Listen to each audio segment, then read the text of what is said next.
You're listening to Hudson County Skvm Talk, and you all know what time it is. It's jail time! What time is it? Jail time! Jail time! What time is it? Jail time! Jail time! What time is it? Jail time! Jail time! What time is it? Jail time! Hello, ladies and gentlemen, and welcome to Hudson County Skvm Talk with the Hudson County Scumbags, and this is episode 4. I wouldn't know, what is this? This is A New Hope, right? If we're going in the Star Wars lineage. Basically. This is A New Hope, and this is also a tribute to the Four Horsemen and to, the Nature Boy Ric Flair. Nature Boy, we're pulling for you to get out of those woes. I got a great Nature Boy story, I might even bring it up a little bit later. But tonight, our guest is the one and only Weehawkin Zone, Jersey Zone, Lef-T. Welcome to Hudson County Skvm Talk with Hudson County Scumbags. And I gotta say, man, you're a local guy, you're a Weehawkin guy, you're a Australia man, so I was just like, we gotta get him on here. So, and now we got you here, man, and we are hanging out here live in the cave for episode 4. It's pretty fucking sweet to be here, and we're just gonna chat it up with Lef-T here. So, yeah, man, basically, it's been quite some time since I've seen you around. Yeah, man. Yeah, it has. We were doing our thing on the boulevard for a little while. And, shout out to Will. Yeah. Shout out to Will. Shout out to Will, whatever the hell he's doing. Oh my god, yeah, dude, I forgot about that. Jesus. Yeah, we were doing the boulevard thing for a little while, man. But yeah, Joey too. Yeah. Joey was there. Was there. Now he's actually at town hall. Like, what the hell? What's the boulevard? Oh man. Well, we were working security. Yeah. We were doing our thing over there. Yeah. Yeah, it was pretty fucking fun. Yeah. Basically, kind of like herding sheep, right? Herding buses. Yeah, that was basically it. Yeah. Move. That was it. Keep going. It's like, all right. Time, like, they didn't even want to abide by the rules. So, and it's difficult because up on Boulevard East in that area, there's not a lot of two-way streets, so they can't go down the first, I guess, 5 or 6 immediate fucking blocks. And they always try to go down it, and the buses always get stuck. Yeah, and it got kind of messed up too because I started recognizing the bus drivers' faces. I was like, you know what to do. Yeah. You know what to do. I was like, at that point, I knew I had to get the hell out of there as soon as possible. I was like, hey man, come on now. It would get a little hostile sometimes, depending on. Well, I mean, it was also depending on the employee. Yeah, I didn't get hostile. I know you didn't get hostile. No. So it was kind of certain people. Certain guys, they would get a little out of pocket with people. Sir. Power tripping? No, he's just a wild man, and then poor guy got pneumonia. Oh man, sheesh, yeah. Yeah. Yes, sir. He'd be hitting up some adult beverages. Yes. He'd get spirited, in other words. Kind of those things. Always had the bag on him. Yeah, dude. Dude, I remember he showed me his badge, and I'm like, why don't they give out badges anymore? He's like, because of me. Oh my god, yeah, bro. Dude, I remember one time he came. There's a couple of quotes with him, man. And he has stories out the fucking ass, dude. Forever, man. He had stories about going to old clubs. I remember, me and this other kid would work with him, and he would tell us about going to the city and going to fetish clubs. And he's like, I go to this place called the Hellfire Club. And he's like, there'd be bathtubs filled with people, ice, and then people would just be pissing all over them. Yeah, and there'd be some guy that's going, pee on me. He used to dude, he would tell the most far out he story. had a wild background. If you ever heard about his wild background, his pop was a doctor. And actually had one of them, you ever drove on Kennedy Boulevard and seen those houses that are their dentist homes? He was one of the original dentists for Hudson County and stuff, back in the day.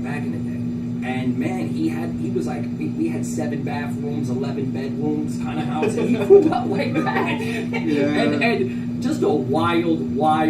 Like you said, crazy stories, man. I've never heard that one. No, thank you for that. Dude, one. I got so many nuggets because there was so many nights where it was just me and him. Yeah. And then I would always kind of just do my own thing. I'd put on my headphones and kind of just go sit somewhere else and kind of just do whatever, zone out on my own. I was kind of a loner. And then periodically I'd have to tell somebody to get off the fence or something. Yeah. So I remember there was nights where I was just like that, and he would not fucking have it. And he was like relentless, and he'd be like, so what's going on with you? And what are you doing? And hey, you see the game the other night? And this and I'm like, fucker, man. He was like exactly what he was doing. Yeah, he was. Yeah, it's like you're making me fucking talk to you. So, But he would always get it, like, and then we started kind of talking about like crazy park stories, like random people that would come in. So there was one, there was one about this guy, and the funny thing about him too is like he would always tell the same stories.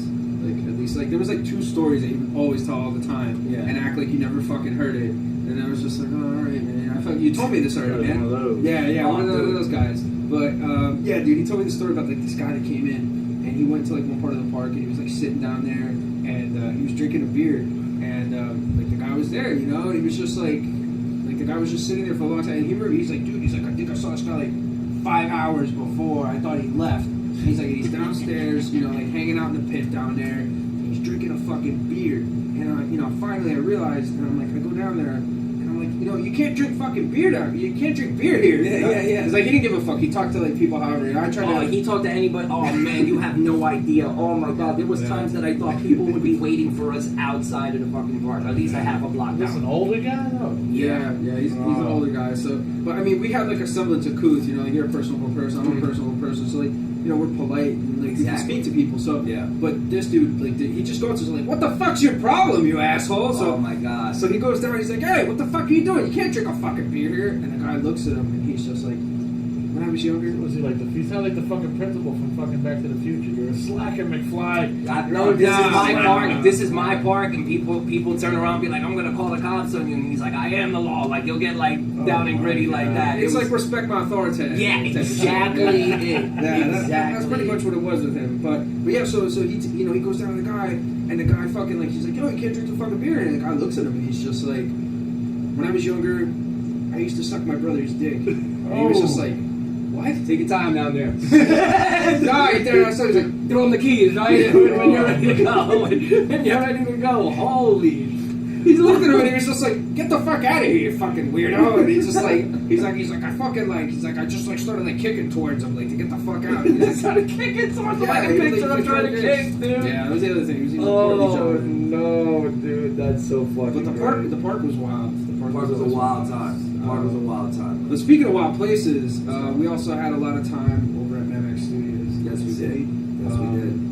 And that place Miramax, was man. Shout out to Miramax, man. I had some crazy times in my youth there, man. A lot of history for me, home away from home, so to speak. Hands down. But I remember seeing you when you were like younger, man. When you were like a kid, that was like one of the first times I met you. Yeah. And you were hanging out in one of the rooms over there. I think you were at Paulie's room or something. I was actually I was with Cito on the beach. Shout out to Cito on the beach. Shout out to Cito on the beach. Future guest Cito on the beach. That's right. Yes, you should be coming in here soon with you guys, man. Chop it up. That would be awesome. And that was I was like 16 years old. I had to be just turning 16 years old, and I was You had a fresh cut though. Yeah, I was always having a fade. At that time, it was fade or die. It was short hair or die at that time, man. And we put together like this like little super group at the time. It was called We On Point. And we were all the way to the left down the hall on the right side by the exit that they rarely even use anymore. Wop. Oh my god. Yeah, I remember we used to see that all over the fucking building. We're like, Wop. We're like, what the fuck is Wop? And then my one guitarist was like, I don't know, it might be an Italian group. And I'm like, yeah. He was like Italian.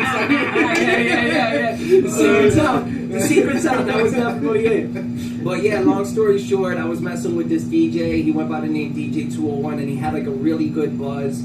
And they had a sound engineer, and his name was Louis V.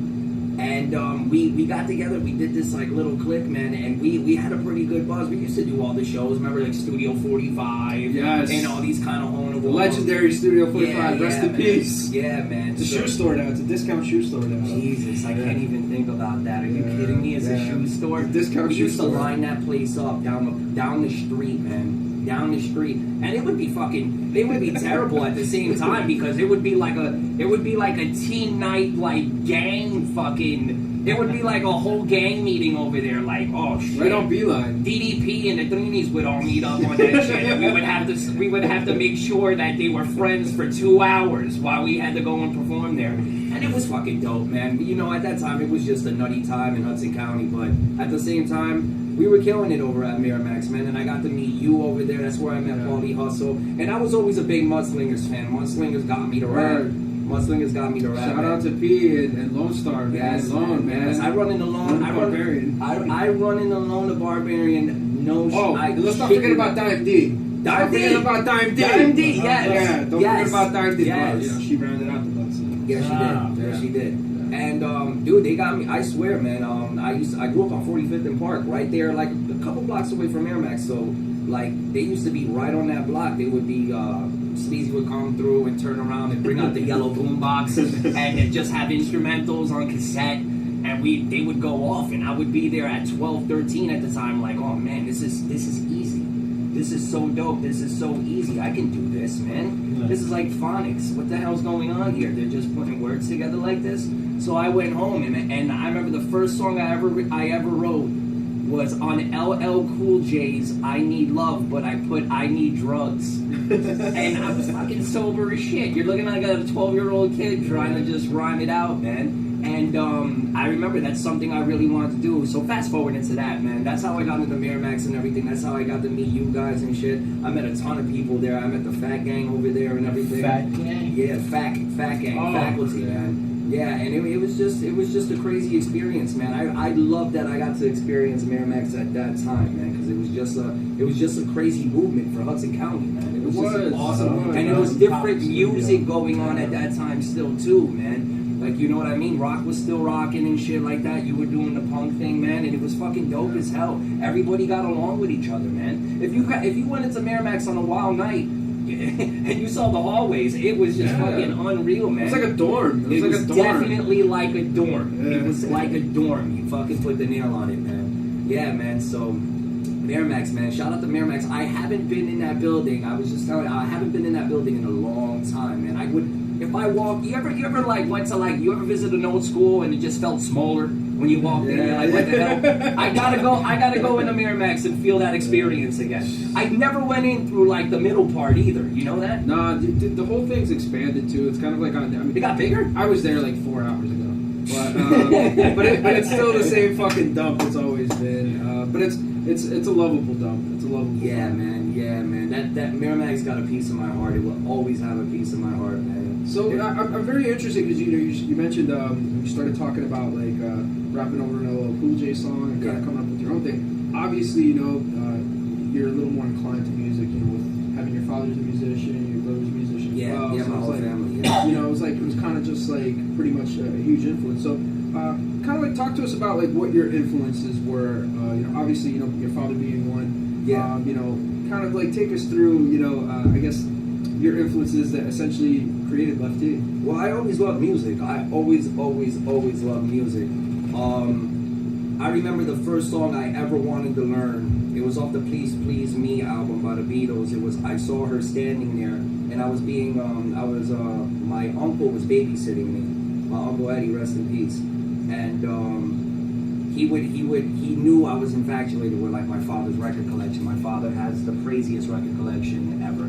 So I would always want to put them on. And CDs were around at the time. They were like 6, 7 years in, like at the time, 5, 6. So I would always want the record stuff. My dad would be like, do not touch my record. I would scratch the hell out of them. Like, you know what I mean? So he, like, when my mom and dad would go out and my Uncle Eddie would, like, babysit us, which is once in a while, because my mother was, like, I was on the hip with my mom. My mom had the kids at all times. So when we got to experience something like that, we begged on Uncle Eddie, me and my brother. Me and my brother 14 months apart. That's like my twin. So I was just like, yo, Joe, let's get Uncle Eddie to fucking put on some Beatles and let's jam out. So I remember, man. I remember like it was yesterday, man. He threw the headphones on and I heard this record, man, and I started storming through it, and I was like, holy crap, I just wanted to keep hearing that. So then like 6, 7, 8, I would wake up like at 8:30 in the morning, 9 in the morning, and just find CDs. Like I was into the Beatles like crazy, man. And I would just play song after song and learn them and air guitar. And I'm talking like almost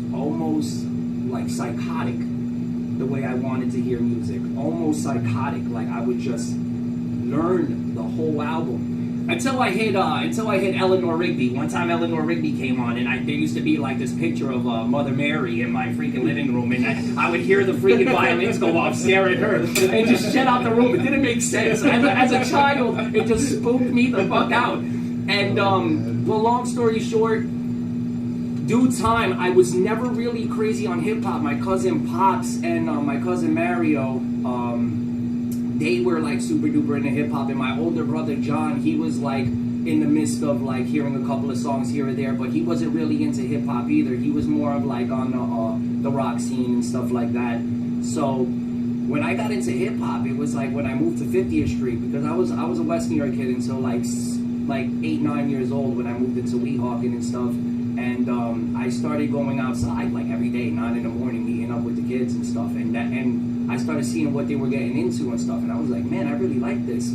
So I went home and I would go on like Hot 97 or Z100 and just grab like a clear cassette, hit record, and go out to play. And then at the end of the day, see what I picked up. No. Like, you know what I mean? That's what we used to do as kids. Yeah. So I remember the first song I ever learned. It was fucking embarrassing, bro. What song was it? Besides Back That Ass Up by Juvenile. That was it. That's a classic, It was though. 99. Yeah. Back That Ass Up. It had to be, it was like a Mariah Carey record. I know that's fucking funny.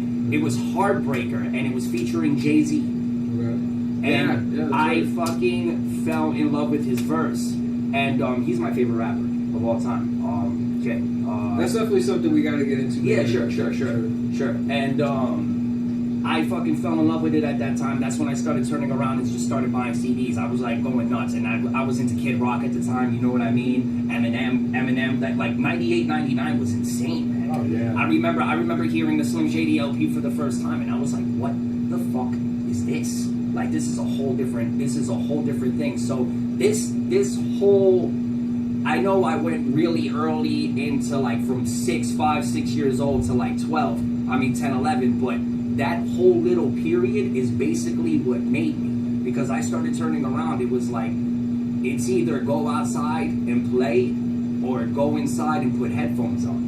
That's all I was into. I wasn't on the computer trying to do things. I mean, between me and you, yeah, I'll jump on the video games. Like, you know what I mean? Every kid was doing that all the time. And that's when games were simple. Like, you could beat the game, put the game down, and then go on with life. Now they got these games where, like, you know what I mean? You're online. They're captivating. You're playing 100 hours a week. You know what I mean? And because it's just the urge of wanting to beat like a certain record and stuff like that. The graphics are better though too. Yeah, the graphics. Hey, come on! I still game every now and then. You can't run away from gaming. But at the time, man, it was just a huge impact on me. On top of that, my father being a musician and seeing him and seeing people react to it and everything like that made me want to pick up a pen, man. It made me really, really want to pick up a pen, but not in a hip hop aspect until I started going outside, staying out late, and seeing what the big guys did. And then that's when it was turning around. I saw how serious it was, and I saw how people reflected and like what kind of steps there were. I realized, like, okay, you're not good. You suck. Like, okay, you wrote that. I knew at 11 years old, I can tell if somebody was bringing a freestyle to the table or a written to the table. And back in the day, if you didn't freestyle, if they asked you to freestyle and you threw a fucking written at somebody, you got kicked off the block. You were unoriginal. So that kind of shit made me want to go home and practice. That's why I think I'm so versatile, because I would not write for like besides like little here or there. I didn't write for like a year and a half, and that bursts flow. It doesn't matter. Like if you're saying the same words over and over or whatever the case may be, I just molded me out. By the time I was 12 years old, I could write any instrumental. I was writing Nas's Uchi Wally beat. I can do anything. AZ's phone tap. At the time, I was going nuts. That's what impressed me about you. Like when I saw you, like at an early age, kind of just like flowing. Because, like you said, you know, it's like everybody would get together in like a room. Everybody start kind of like freestyle doing their fucking thing. And when I heard you, I was like, man, this fucking kid's like really doing something cool, you know? Yeah, like, man. And you could but the interesting thing was it was like the context of your words that really like flowed, and that's really what got me. But we're gonna come back with a little bit more of that after this following commercial break. We'll be back with Lef-T on Hudson County Skvm Talk with the Hudson County Scumbags. Woo! We're gonna take a quick break. Well, don't change that dial. You're listening to Hudson County Skvm Talk with the Hudson County Scumbags. Oh, yeah. Baby, I'm ready to get up and do my thing and be on Hudson County Skvm Talk with the Hudson County Scumbags with Lef-T. And we're back, ladies and gentlemen, on Hudson County Skvm Talk with the Hudson County Scumbags. And I admired this James Brown head. Facts. And I had to, pretty much include this in the show because it's just so and there's a lot of wonderful relics here in the cave. So, Yeah, man. it's definitely one of my favorite ones. So before we left for the commercial break, we were talking about you pretty much getting into music, and obviously going from like hanging out on the block, hanging out with people that you knew, and kind of just doing it casually to taking it a little bit more seriously. And as you said, kind of getting in there with the big guys and working at night, the dark hours, the devil hours, the witching hours, so to speak. Really getting your music and taking it a little bit more seriously. So take us back to that, man, and how you eventually ended up where you're at now, making videos and doing all types of other So things. when I jumped into Miramax like at 16, 17 years old, I've never I walked in prepared. Like I was going to sessions. I was doing sessions like 13, 14 years old in other studios, but it wasn't like Miramax. It wasn't a studio. I was going to like house studios, hearing about like little deals here or there. You know what I mean? So I would jump in, give it a shot. But when I was like 16 years old, I was already prepared. Like I was walking in the building, cats were hearing me like bro and everything, and they were like, "Who the hell is that? Like who is this kid?" Like you know what I mean? Whoa! Like I know people who just walked out. They're 23 years old. They can't do what he just did. So I got like not stained or anything like that, but I got noticed very quick. Everywhere I went, people would be like, "Yo, come in the room, man. Spit that. So show us that record that you just did," or whatever the case may be. And people grew to love me right away, man. I wasn't bullshitting. They knew the craft was genuine. They knew I was different. They knew I was bringing the heat. They knew I could be something special. So after that, with Cito and everything, me and Cito, we would things years. I mean, not years. Like months started going by, and we started getting bigger and bigger and bigger. I know that sounds funny, but like at the time, what was at the time? There was only MySpace at the time. Yeah. Like you know what I mean? Like there wasn't big social media at the time. You would have to go out. If we came out with a tape, we would have to stand outside like different high schools. We would attack Group 4 high schools because they had like thousands of kids in their school. We would be outside North Bergen. Shout to Kumba. Shout to Kumba, yeah. With the boombox. Yes, sir. From Real Deal and shit. Yeah. He used to hustle with Paulie, man, and shout to Paulie Hustle too. Yeah. Because they helped out so much because at that time they were doing like radio stations at the time. We did not have the social media like promotion that kids do now, man. Like with Instagram and Facebook, it's so easy to get your music thrown out right now that it's like you can't lose. Like you know what I mean? If you're good enough, you can get a couple of thousand plays. But not only that, it's exactly the whole world. It's global. Yeah, you know, man. And that's the biggest. And that's a beautiful thing. I'm not saying that that's something like, oh man, we didn't have that. But no, that's a beautiful thing. I wish we even find out more ways to expand our music and everything like that. But at the time, man, when grind, the word grind was the fun. You did it. You had to do that. You had to go out, bust a move, and man, it wasn't easy. It was difficult as hell because people wouldn't take you seriously if you went like 3 towns over like that. So you had to prove yourself. You had to prove yourself wherever you went. You had to do shows. You had to do these things, man. And it really escalated into something beautiful. Like by the time I hit 18 years old, I dropped my first tape. But that's WAP was already done, right? WAP was already done. We all like kind of separated and stuff like that. And I joined a little crew with my friends and stuff like that. And it was like up and down for like my friends and stuff. Like, you know, it was people that were just putting one foot in and stuff, and everybody knew. I just think it was more or less everybody wanted to be around me because it was something. They knew I loved it, and they loved having fun, and music was fun at the time, like, you know.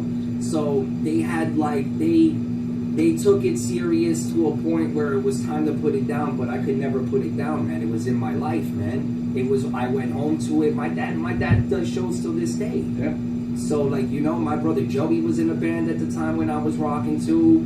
I was I was coming home from Miramax. I laugh about this with my friend Jordan, that still does his thing. Shout out to Jordan. Yeah, man. Jordan. Yeah, Jordan still rocks. And me and Jordan would leave Miramax to get to first period. We wouldn't even go to sleep. Like we would leave Miramax to go to school. No, but it was like that, dude. It was like that. And that's how you had to be. If you cared about your craft and you cared about the song, like you had to be there all day and night. It didn't matter if it was on a Tuesday and you had a test. Like, this is the way it had to go. Like, we were very, very dedicated. We're still dedicated, but at that time, man, when you're young and you're hungry, man, there's nothing that can stop you. Like, you know what I mean? Besides a casual girl. But other than that, it was something big for us, man. It was something big for us. And we really, really put the pedal to the metal, man. We really did. And long story short, the scene got different. In a beautiful way. The scene got different. The scene got a whole lot easier. There was nobody making music when I was around. There was nobody making music when I was around. So like your name really rang a bell from around here, but it was never taken seriously. Like if you were just a fan of the genre or music itself, like you really had to like push for your friends, like, you know what I mean? Look, my friend's having a show. Your friends would tell other friends and everybody would meet up like that. In a sense, it was very difficult to like really get a lot of people to come out the way it does now. Now it's a culture. Now it's like something like you gotta be there. Now they got artists showing up to shows. There's people that just go over there just to be like, here, take my card. I do covers. I do this, I do that, and it was not like that, man. I mean, a couple of places were like that. I remember a few times that I've been to a couple of art shows and there will be rappers performing and stuff like that. For sure, I've seen it happen. I've seen it happen on my own block. I've seen a guy rent out a cafe on 45th Street and do a whole show there. I don't know how the hell he did it, but he managed to do it. I wish I did something like that. That would have been freaking great, because my block was popping before they threw an annex on it. So, did you ever play Lindo Lounge?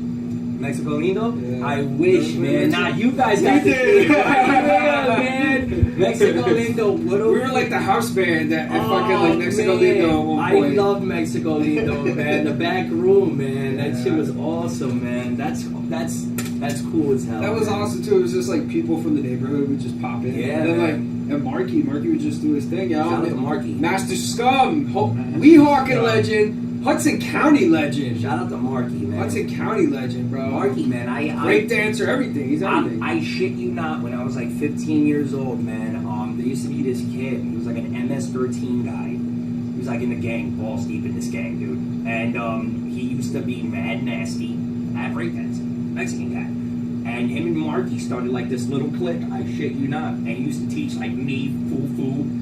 And all these guys, we'd be like 10, 12 deep, get the cardboard boxes out in Louisa Park and just try to learn how. Yeah. I can bust like 2 moves right now to this day. I'm 28. I might hurt something. Don't get it twisted, but yeah, man, Marky was a big thing, man, for hip hop out here, man. He grinded. He never stopped. He used to go. I remember when Marky used to go to New York all the time to dance. Yeah. I remember that shit. I remember that shit like it was yesterday. Isn't there a video of him on YouTube? I think it's like him dancing on like 48th Street or 46th Street. One of the two, I'm not sure. Oh man, don't tell me that, because I don't know. I would definitely have to see that. Next time you see him, ask him. He knows. He would definitely know. Yeah. He would definitely know. I see Marky on the block all the time. He'd be chilling at the coop. So that would be pretty cool. I gotta definitely run that by Mark. That's awesome. Marky. Yeah, Mark's shout out to you, Marky, man. Word, man. Master Scum, B-Boy R2. He's our fucking. What was it? The best. He's the our best hype what man. money could buy. The best trainer money can buy, baby. Clearly it didn't Yes. work, but yeah, man. I Classic mean, videos. Definitely, like, you know, that whole scene, man. Like back then was just like really pop. I mean, you guys, you know, you pretty much were like at Pearl the whole time, which Pearl is like another fucking. Pearl on Kennedy Boulevard and 32nd Street. That's one place we have to talk about. We were basically, well, that was from 05, at the end of 05, and I think our run ended like 08, 09, something like that. I didn't really know about this place till like, I don't know, I want to say 2010, 2011, you know, and I was hanging out here with like Destitute at J and like you had Murph. You had drag pipe, dude. That was like drag pipe. This was drag pipe spot. Okay, one of my greatest Gaetano Mangeli. Shout out to Gaetano, man. One of his Uncle Gino, man. I've been to Gino's the fucking Gino, what man, it do, dude. man? Gino knows Left. Yeah, man. Freaking I still work out to Simple Minded, man. That shit was huge, bro. What? That sticker was all over the place, man. Drag pipe the police. Yeah, with the police. Come on, man. Drag and then I remember like the silver and black one, like the square one. I don't remember that one. They had another one. Yeah. Sheesh. But the police one was the dopest one. The police one, it was just like the Superman symbol in Hudson County for music. Man. They were pretty. I mean, they made it fucking commercial. They did Interscope. They did Interscope, didn't they? They did Interscope, man. They were fucking for real. They went on tour with Korn, bro. Come on, you can't make that shit up. That's Hudson County, man. You can't make that up, man. That's so cool, bro. That is so cool. I remember the lead singer had like fucking he had like clothes and shit too. That's Diablo. Yeah. J Diablo. Yup. And I know Gino was still trying to do it. I mean, like he was still jamming in the band after that. He's up in he's up there still too. Yeah. He still got the tour room. Yeah, I don't know what room he got, but right next to the vending machines. Right next to the vending machines. Like you know when it would open up the main hall, he was right there, man. I was there when he was fixing the room up and stuff. I was very, very, very, very super close. Still super close, man. I run into Gaetano 2 times a week, man, at least, bro. And I remember when they were fixing up that room. And stuff. El Nino, man, like they were cool guys too. 40 Below Summer, you know, like Max. Shout out to Max. For sure, man. Watching fucking boxing matches with Max. I think we watched a Pacquiao fight. We watched like a big. By the way, which you know we have it on the horizon. Mayweather McGregor fight. Oh, how do you feel about this that weekend? No, it's next weekend. This is history making. Yeah, this is history making. They just switched to 8-ounce gloves. That's first thing. Listen, if we're gonna be okay, are we talking where my heart is or where my dollar is? Are we talking about runaway or standing straight up in the fight? All right, listen. I don't think Mayweather's going. Check this out. I see if this guy don't land one of them crazy ass punches in the first 2 rounds, it's gonna be a hard day for McGregor.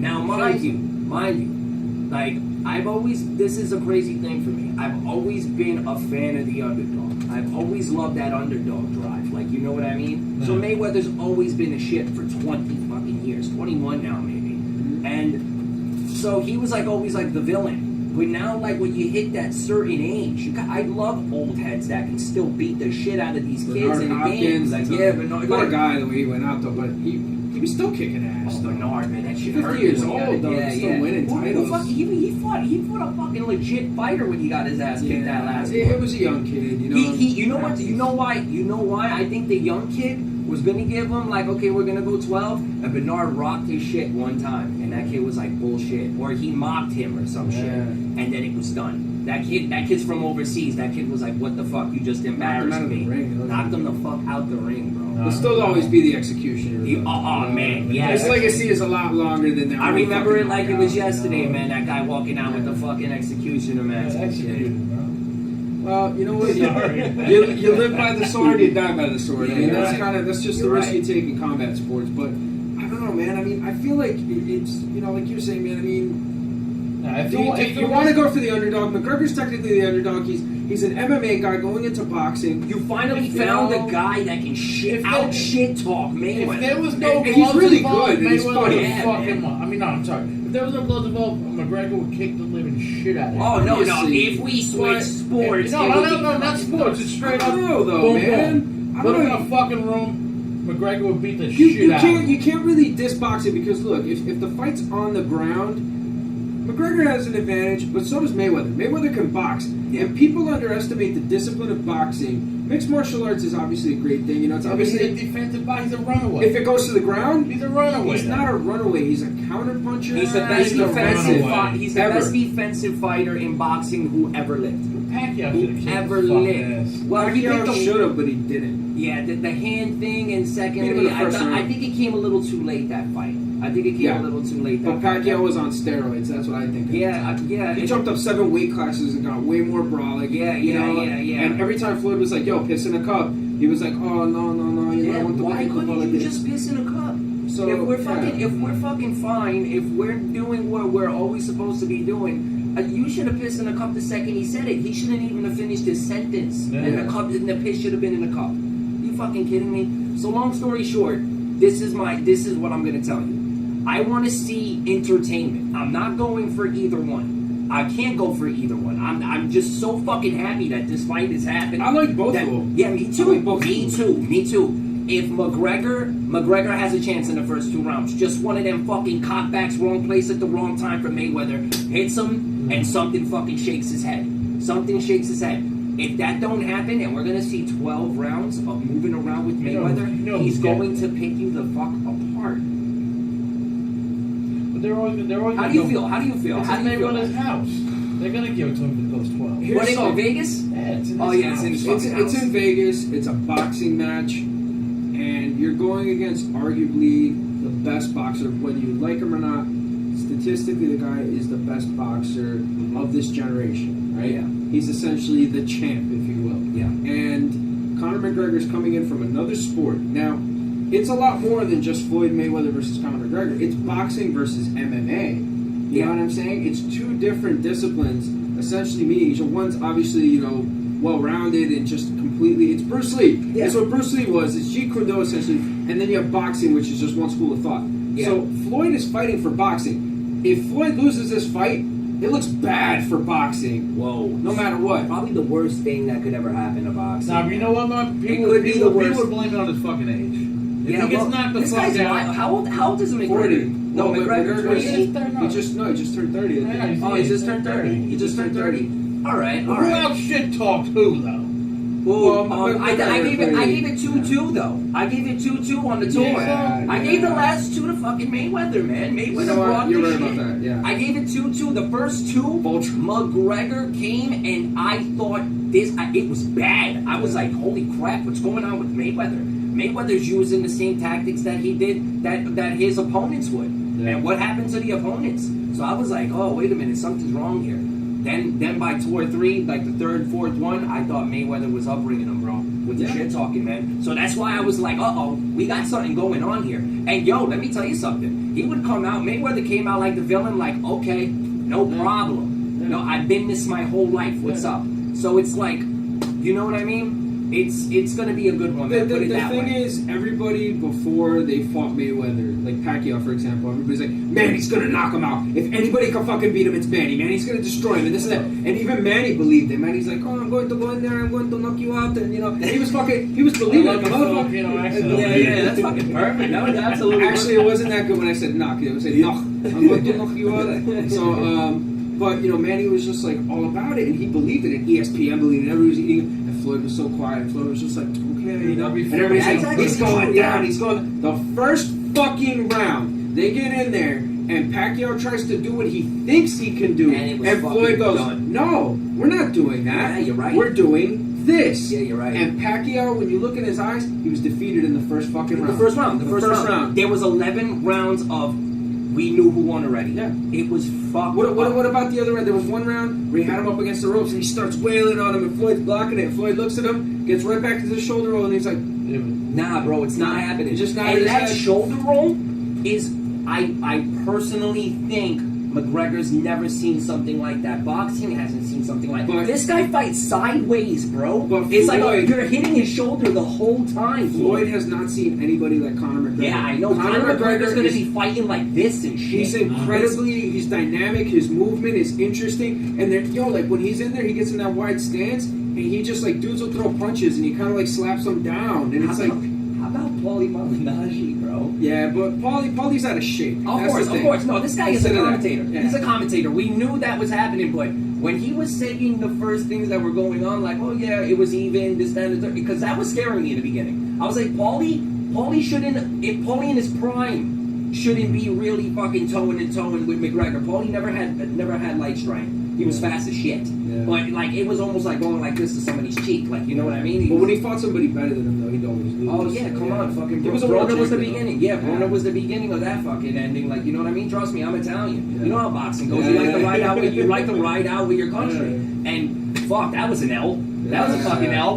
Like you know what I mean? So. That's how I felt about like Goto when he fucking fought Canelo. Oh, dude. Canelo, but you know what? But that Canelo's was so that was good, that. though. Yo, you know what? He is. Let me tell you something. Cotto did it the right way, though. Yeah. Cotto fought someone in a. Remember when boxing was about that? When you were that old, but you still fought the young Yeah. guy who in his prime. Like De La Hoya used to fight a lot of cats in his prime, dude. Absolutely. Like, Absolutely. and Cotto did that, man. Cotto's one of the best Puerto Rican boxers of all time, hands down. Probably is. Absolutely. Probably is. Who's next to like what? Camacho and fucking. Well, we'll get into Macho a little Okay, later. okay, because okay, yeah. I know you got some Machos there, but Yeah. I just basically want to like kind of like give you like my take on it. But if I had to say, it's like Conor's very dynamic in his movement. He has a movement coach.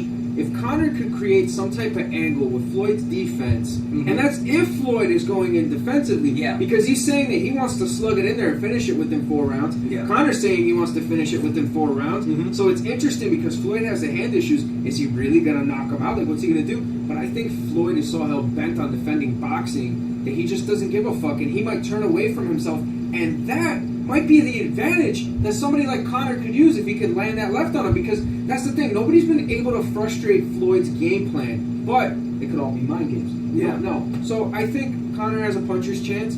Conor might even have some technique. We don't know. Yeah, this is something that's very true. Yeah. At the end of the day, the very true thing is we've never seen this kind of shit happen before. We've never seen a MMA fighter versus a boxer. Not since Ali and Inoki when it was wrestler versus boxer, and that was in Japan, and it ended in a draw. No way. Yes, it's Oh, history. no, not It's since history. Rocky versus Clubber Lang. Have we not Clubber seen Lang. What about what is it? Good old three. Good old three. Good old Thunderlips. three.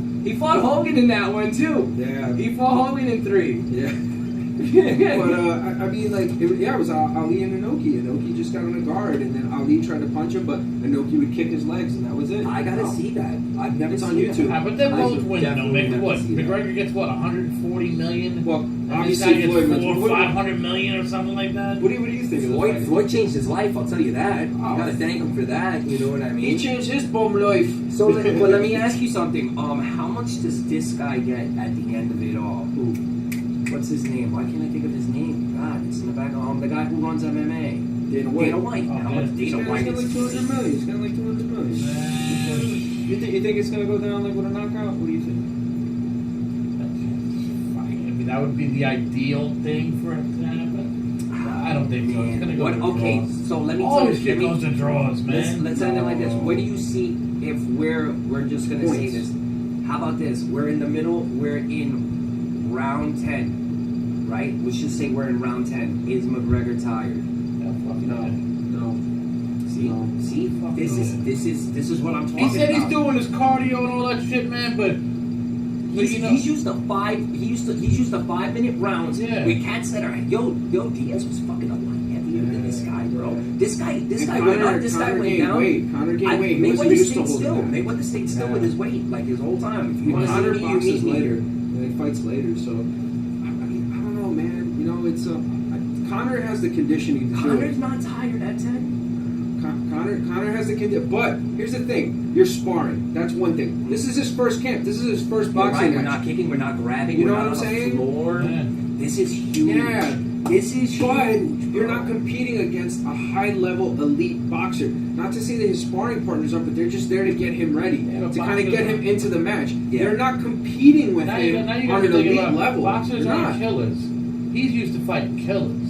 Yeah, You're man. going to MMA where you're gonna die, bro. But they're Boxers both aren't killers. They're both killers. Boxing's What not are you killing killing me, sport, bro? man. People yo. disrespect the discipline of boxing, man. That's what I think is Yeah, really it's not happening. killing The sport. countering, his countering. MMA I was is- watching a it's video. tough, I was come on. watching a video that they said 3 reasons why Conor McGregor might not be ready for Mayweather, and it was on World Star. I do the late night World Star thing. I try not to, but I can't help it. I can't help it. And they were showing it, and they were talking about, and it was a young video of him. It was like him at like 26, showing a dude that was interviewing him. like little counter moves, man, that MMA cats are just not used to. When you hit somebody with a glove and it's blocked, it's blocked. You're not hurting him a little bit. Yeah. It's blocked. Now you're here, and I just got started. And he was showing this little uppercut move he does. And he's famous for the block, and that you're so close to me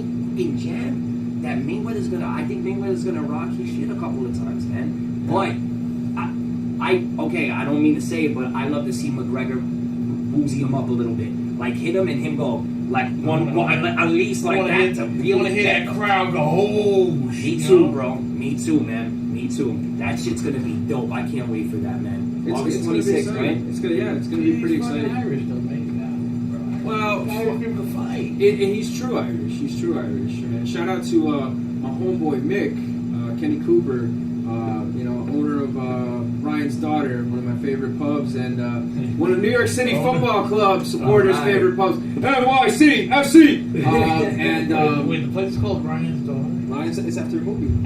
That's a funny name, bro. Yeah. That's- But yeah, man. I mean, I don't know. I think that shit could go like either way, man. It's going to be exciting no matter what, man. And speaking of Ryan's Daughter, we were talking about Ric Flair.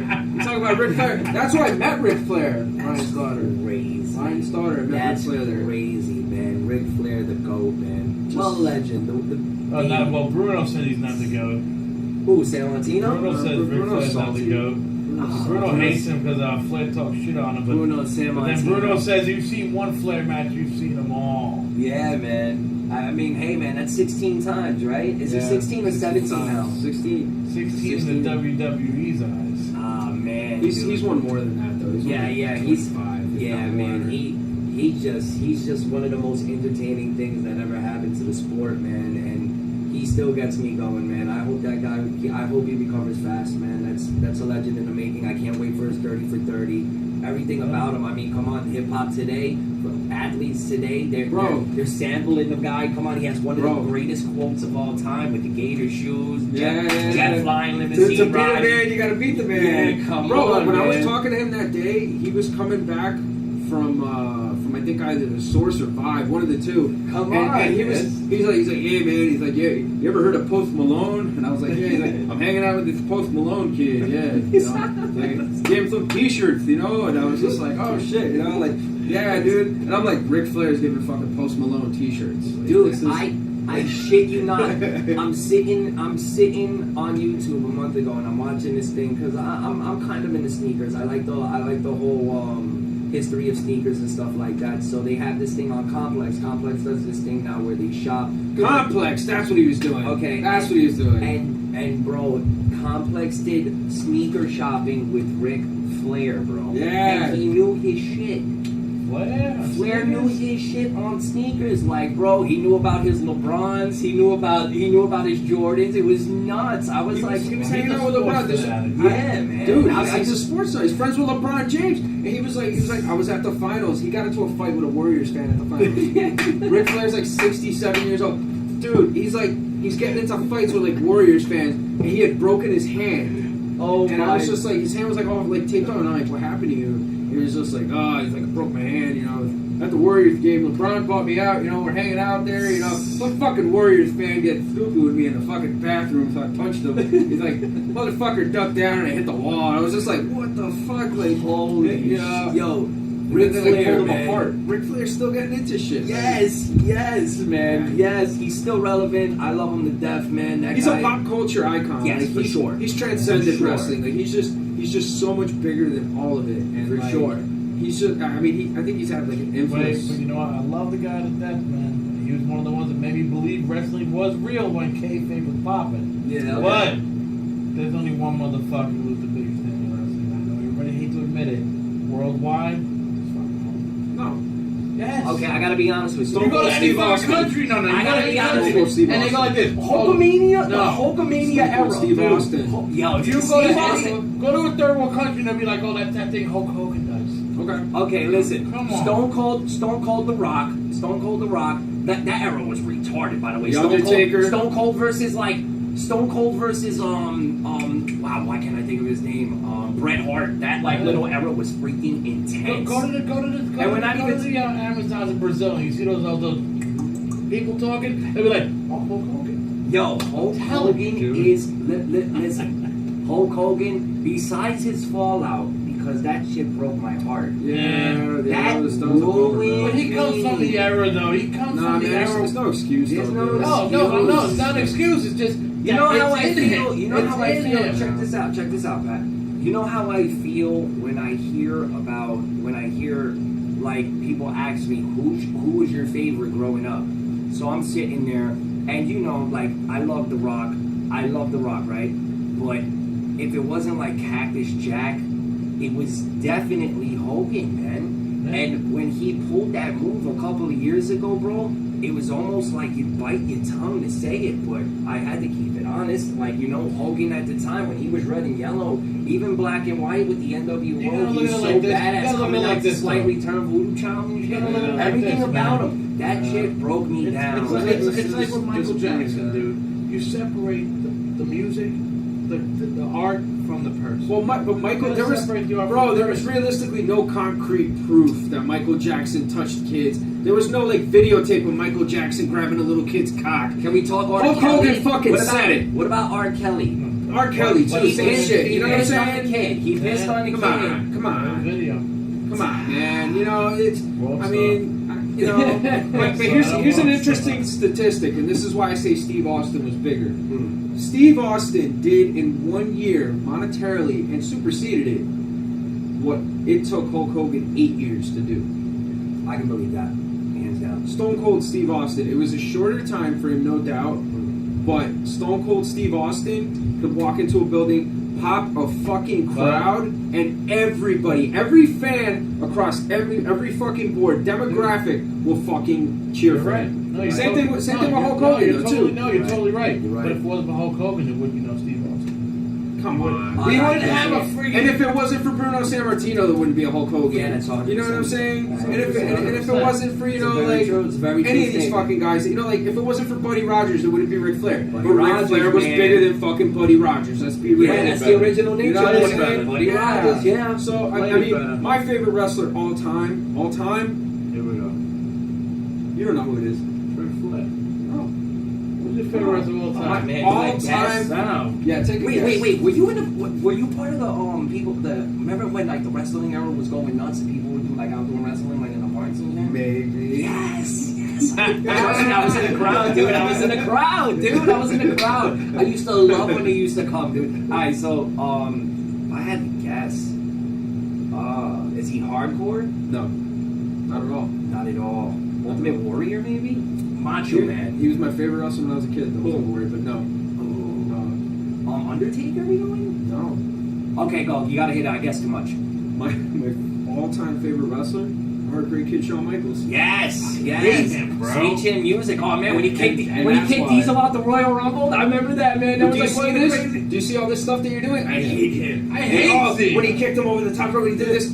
Memories, Yes, memories, and yes. that's what you do. You create fucking Yes, memories. yes. You do something for people to fucking talk to you, talk about you. Years to come, generations that probably didn't even see. Oh shit, I saw this shit, yo, and he was the fucking man. He Yes. did this, he did that. That's why Shawn Michaels is my favorite. Shawn Michaels is the kind of guy he could show up to a fucking wrestling show, Yes. right? Not be wrestling for years. Walk out, the crowd goes batshit, love him, everybody's cheering him. It's Grabs so the microphone. Tells everybody to pretty much go fuck themselves, Yeah. and everybody's Still booing him love out of the fucking building, but they still love him. Yo, nobody has an intro like Shawn Michaels. It's just There's no fucking song. It's just girls orgasming Yeah. and he's singing on his own record. Yeah. Like, who's the last guy? Like, remember The Rock? The Rock says. Yeah. The Rock says, "No, you're damn wrong." Yeah. This guy was on his own record. Yeah. That's insane. He could have a good match with anybody. I don't think anybody could really think of a bad HBK match. Has some of the most iconic man. moments in professional wrestling Yeah, fucking man. history. Yeah, man, you're like, 100% right. dude, like, and again, he can control it. He can talk. He can wrestle. He can get in there with anybody from any type of style and make him look good. He'd make a fucking broomstick look good. Yep. He's a douchebag. He's a dirtbag. He's an asshole. He's fucking whatever the fuck people want to say about him. But I don't want to really hear anybody say that he's not the greatest professional wrestler that So ever is he lived. the Overall. Is he the GOAT? I would say he is the GOAT. Ric Flair and I talked about that when I hung out with Ric Flair. Yeah. Rick was like, Sean's the man. He's the fucking man. You know, like I was just like, yeah, dude. No, like, but in his I prime, can't when he- give him goat. I'm not gonna, but I agree. for wanna know all right, something? for Opinion the purposes is good. of being Yeah. a wrestler, as a Opinion- professional wrestler, he's the best. Yeah, I feel you. And Eddie Guerrero, I'd say, and him are tied. Oh man, Because Eddie Guerrero could do the same thing. Eddie Guerrero could get in Eddie there, Guerrero mix it was up any awesome, style, man. and Eddie Guerrero could Yo, walk his out. death really hurt the hell out of me, bro. Oh, That man. shit was that fucked me up too, man. that shit hurt. and then the Chris Benoit thing was just. Benoit, what the hell? Yeah, man. That's still That was just making everything. Owen Hart started it all. Jesus! Owen Hart started It's it all. just- That was- you know exactly what to say. I know. Yo, when you All were right. saying these things, it went. Okay, go ahead. We're jumping off the whole thing. We're on these guys, and we're supposed to be on Lef-Ts. Okay. No, but it doesn't even matter. We could talk about music. I mean, we could talk about wrestling. I mean, we're shooting the fucking shit here. It's a fucking podcast, so fuck that. We're gonna talk wrestling. We'll fucking talk wrestling. We can't help it. We can't help it. You know? Wrestling was like outvoted, all right? wrestling They was got bigger outvoted. than cartoons Yeah. in my life, man. I waited for wrestling.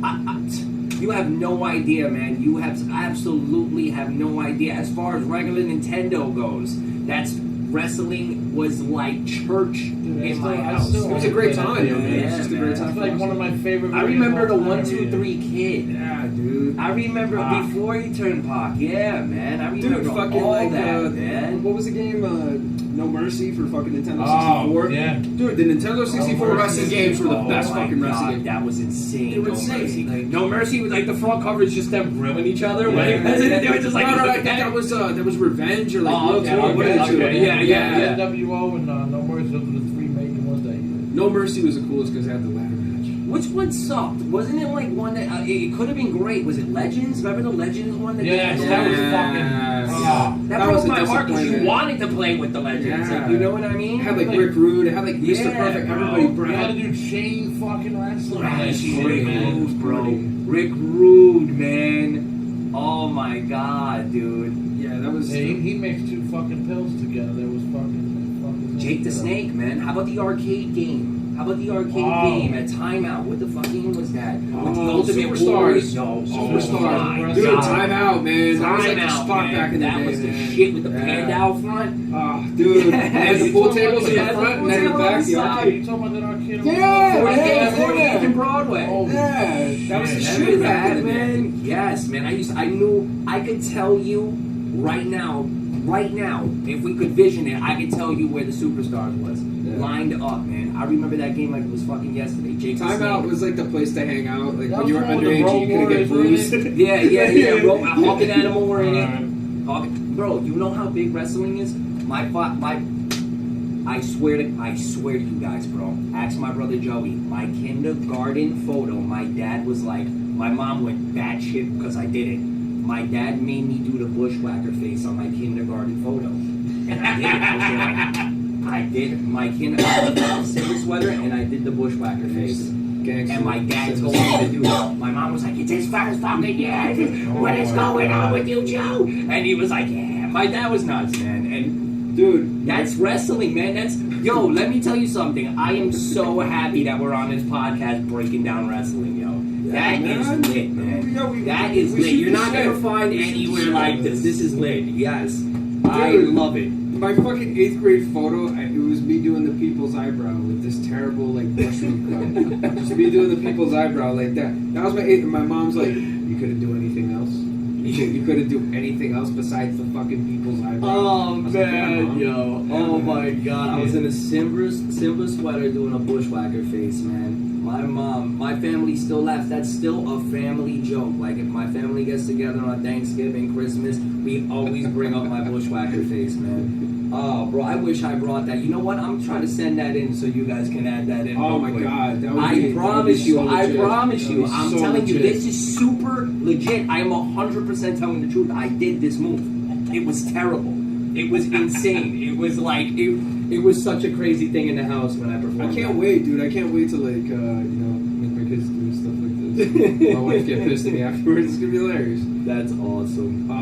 But getting back to like boxing, we were talking about boxing a little bit before. Macho Camacho, man. Yeah, man. Macho Camacho, you have a bit of a connection. Rest Macho in peace, Camacho. yes, man. Yeah, my dad worked for Macho Camacho. My aunt Lisa was his manager for a couple of years, a handful of years. She was the first woman manager in boxing at the time, and she took Hector Macho Camacho under the wing. Man, he lived right on Fulton Street in Weehawkin, Yeah. 45th. This guy would go down to the Dairy Queen and shit and sign like fucking 15 autographs before breaking out. This guy was like the man. Yeah, Camacho was like big in my family, man. He was a family friend. I remember seeing him. I see Hector Camacho 3-4 times a week. 3-4 times a week. He hung my dad flew out to Colorado, Puerto Rico, Arizona. He used to be all over the place. He was the guy that was driving the car next to Camacho where we had to run 8 miles and stuff like that. If there's a couple of fights that you can go on YouTube and my dad's walking in the ring like with him on the side. This is no shit. Roberto Duran Part 2, look it up. I mean, they were a little old, but you know what I mean? He was there, man. Yeah, that's real shit. My dad was friends with Camacho, man. He was a family friend, man. And it was a heartbreak to hear what happened to him. That was out of nowhere. He was tough, man. You know, the drugs are crazy, man. It'll get the best out of you, bro. But that guy was a legend, bro. That guy didn't fuck around. He was like the original Mayweather. He danced around. Yeah. He didn't hit. He didn't knock you out or anything like that. He had 35 knockouts. Don't get it twisted, because that's when you fought fucking 80 times. Yeah. Like, you know what I mean? But who were? He has like 4 or 5 losses, right? Like 5 losses. You know what? You want to know who his losses were? Trinidad, De La Hoya, Julio Cesar Chavez. like the people that all he lost to. Yeah. I remember there was a bum that like beat the shit, but he TKO'd Sugar Ray Leonard. He beat the crap out of Freddie Roach. He beat the crap out of Ray Boom Boom Mancini. He fucked up anybody he could. Yeah, man. He's a Puerto Rican great, bro. Yeah. And like my family loves Puerto Rican boxing, bro, because of him, bro. Like my dad's deep on that shit. We always said it, man. 3 boxes, man. Mexicans, great, Lord, godly.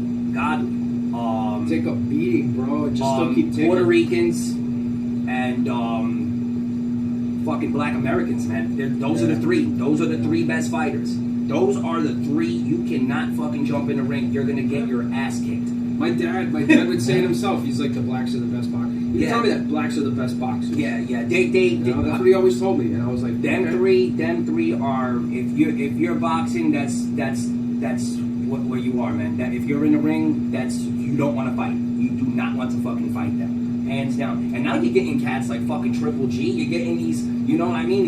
The Russians are fucking coming back. Canelo, he's Irish, right? Canelo, man, Canelo. That guy. I remember when Canelo first came out, man, and he was throwing body punches, bro. I thought to myself, this guy can knock a tree over. Bro, holy he's gotten better, especially after like you want to know something? You want to know something? Mayweather fucked him up. But was he young? He was really young, right? Yeah, he was. That was the excuse that a lot of people like. He got better, dude. Yeah, I know he did, man. I know. He was really fucking young. When he beat Cotto, bro, I got a hand, and of course I was pulling for Cotto, but man, listen. That was Cotto's Cotto did it the right way though. Cotto fought. Cotto didn't grab an older fighter and then make it like an old fest. No. Give me the fucking guy. Give me the best one going. Yo, let me tell you something. He fought the Argentinian guy, too. They got for Freddie Roach bringing back that left hook. Yeah. Because that fucking trainer fucked up everything. I think it would have been a whole different story when he fought Mayweather. His trainer had him doing all sorts of different shit. And Mayweather even said it, yo. Cotto hit him the hardest. He said it. Cotto, and imagine if Cotto walked in sporting that left hook. The way he did with Freddie Roach, bro. Yeah, because he had some Cuban dude, some fucking nobody. Yeah, man. Because it was after his dad died. That's why, bro. Everything kind of like just my got best shot. buddies, my boy Manny, my boy Mike. Their favorite fighter of all time is Cotto, man, and they always bring that up. I love Cotto, bro. Yeah, man, he's awesome, man. He held it down. City like fucking a year and a half ago, dude. He visited like a little boxing spot. He was like signing autographs and shit. Everybody that missed him was like fucking punching the wall, bro. Because he's like the shit, bro. If you walk Hudson County, if you fucking walk 10 blocks in Hudson County, bro, you're gonna get a Rocky parade. Yeah. That guy's love, bro. That guy's love, man. It really is, man. Yeah. It really is, and Tito Trinidad too. I remember when Trinidad was like, remember when Trinidad? I saw him. You I saw couldn't him in beat Puerto him. Rico. Hey, why did he stop? Was it fucking Don King? Just got older, man. And I thought he wanted to run up the contract. I think also, like, I think his father died too. It's always the fathers dying with the Puerto Rican fight because, you know, we're all, like, so very family. Yeah, man. Like and yet, like, they're that's your first trainer. Like, you know what I mean? That shit hits the heart, man. You lose half your heart. You're fighting without a heart when you go back in. You know what I'm saying? You see what I'm saying? Though, it's like people sleep on boxing. Boxing has more history in this country than fucking MMA does. And again, it's not enough. Look up a boxing. Look up It's a not. boxing fight in the 30s. They'll be like round 27. But think about it. Like not even a 15. Not even a 15. What about Joe Louis versus fucking Max Schmeling? And in the middle of the fucking Second World War, I think it was. Bro. Like fucking, he was riding. Schmeling was riding around with fucking Hitler. That was a war. Yeah, dude. That was as big as USA Russia hockey And a game. black guy representing the U.S. in like the 1940s, 1950s. Dude, like that was a big in Madison Square Garden. What? Max Schmeling, yeah, man. Max Schmeling, man. Yeah, he was like a fucking. No. I don't think he was a Nazi. I'm sorry. I don't think it was because after the fight, I saw something on HBO where he talked to him after the fight. And he was like, "I'm so sorry." Like Schmeling beat him the first time. Yeah. And that's then, why he and was then so Lewis came back long. and That's beat why him. Hitler had him in the mix and shit. Like this guy beat somebody He was from forced America. to be a Nazi. But He didn't feel the sentiments. That's what it was. That's what it was. Understand? Yup. But Joe Louis, like Joey round Lewis. bomber, man. Like, Yeah, Joe Louis is Joe Louis, bro. He's the fucking So truth. when do you think? When do you think? I personally believe after like late '90s, I think boxing was getting fixed. No, boxing is a terrible fixed sport, man. That can I think it's hurt been fixed for years. years, actually. man. Years. No, that Since was Tyson shit. it was 90s. No. It was, Now I think Tyson it was knocking 82, motherfuckers 82. out. Definitely not Tyson. You know what? The last like really blatantly fixed fight I remember was Pacquiao Marquez, and that's before my God, before that Marquez was knocked him out. terrible. That was Before Marquez terrible. like knocked him Didn't out. and finished him. Pacquiao lose one? Another one, Pacquiao. Pacquiao lost by decision, and Pacquiao whooped his ass. Yeah, in all yeah. fairness. And they booed it, and they threw stuff in the ring. And same thing with the Marquez. Marquez was like, that was just like he couldn't get past him. What fight was random, just boxing, how crazy it is. Remember Glenn Tapia? Oh my God! Glenn Tapia Holy fought shit. Glenn Tapia. That even years. Glenn Tapia fought some dude, like it was like in Arizona, right? Or some crazy shit near like Mexico and stuff. And Glenn Tapia fought some other dude, and they were both gang related. And the fucking whole arena was filled with gang members. This is boxing, bro. This is like pay-per-view type shit, bro. And they bro, if you look this video up, there are more cops there, bro, than it looked like a fucking, if we knew like what was going on, like a terrorist attack about to happen type shit. It was fucking bonkers, bro. It was bonkers, and you can only get that with boxing, bro. Boxing is crazy. They still found a way to get the fight going. That's fucking nuts, bro. They represented two different street gangs, and these motherfuckers are getting checks. Yeah. Selling out arenas. Selling out on the arenas. marquee on the Las Vegas fucking strip. Oh, and make it they're up. fucking gangsters. Can't make it up, man. Can't make it Well, up. we're gonna come to a commercial break, and when we come back, because we could fucking talk about this shit all day, realistically. But when we come back, we're gonna talk to Lef-T about his videos, music, and where he's at right now. So you stay tuned, because we'll be back with Hudson County Skvm Talk with the Hudson County Skvm Bags. I'm gonna take this. You're listening to Hudson County Skvm Talk. And we're back with Hudson County Skvm Talk with the Hudson County Scumbags. We got Mr. D. Rotten, myself, Patrick Scum, and our guest on episode 4, the one and only Lef-T. Here we go. Hey, Lefty, man, I got a question for you. But I know you're a big Beatles fan and everything, right? Go. All right, did you ever see the documentary that they said it was supposed to be they got a package in the mail Got it already. from George Harrison or something What like a that? theory. Did you have to? What a Do theory. you believe that shit? Okay, so me and my friends, we smoked a lot of pot in our day, man, and like it was fun. Probably I believed it for like 48 hours, just because it was just like it was something you wanted to be gullible about, like you know what I mean, like you Fuck want. my world up, bro. Yeah, it was now mind you, the package in the mail thing, like that whole little story didn't get to me, but when I heard about records being broken down in a sense, and there was like messages in the records, that's what almost got to me. I was like, wait a fucking minute, like what's going on here? But then it kind of, like through time, I realized somebody out there just had a lot of time on their hands, man. Like, are we fucking kidding me? Like Paul McCartney died, like you know what I mean? Billy Shears for the Switch Off. But then you do the math on it. Billy Shears, the story of like the look-alike contest, and that was the guy's name. They mentioned the guy's name in the intro of fucking Sgt. Pepper's. Billy Shears. When John Lennon died.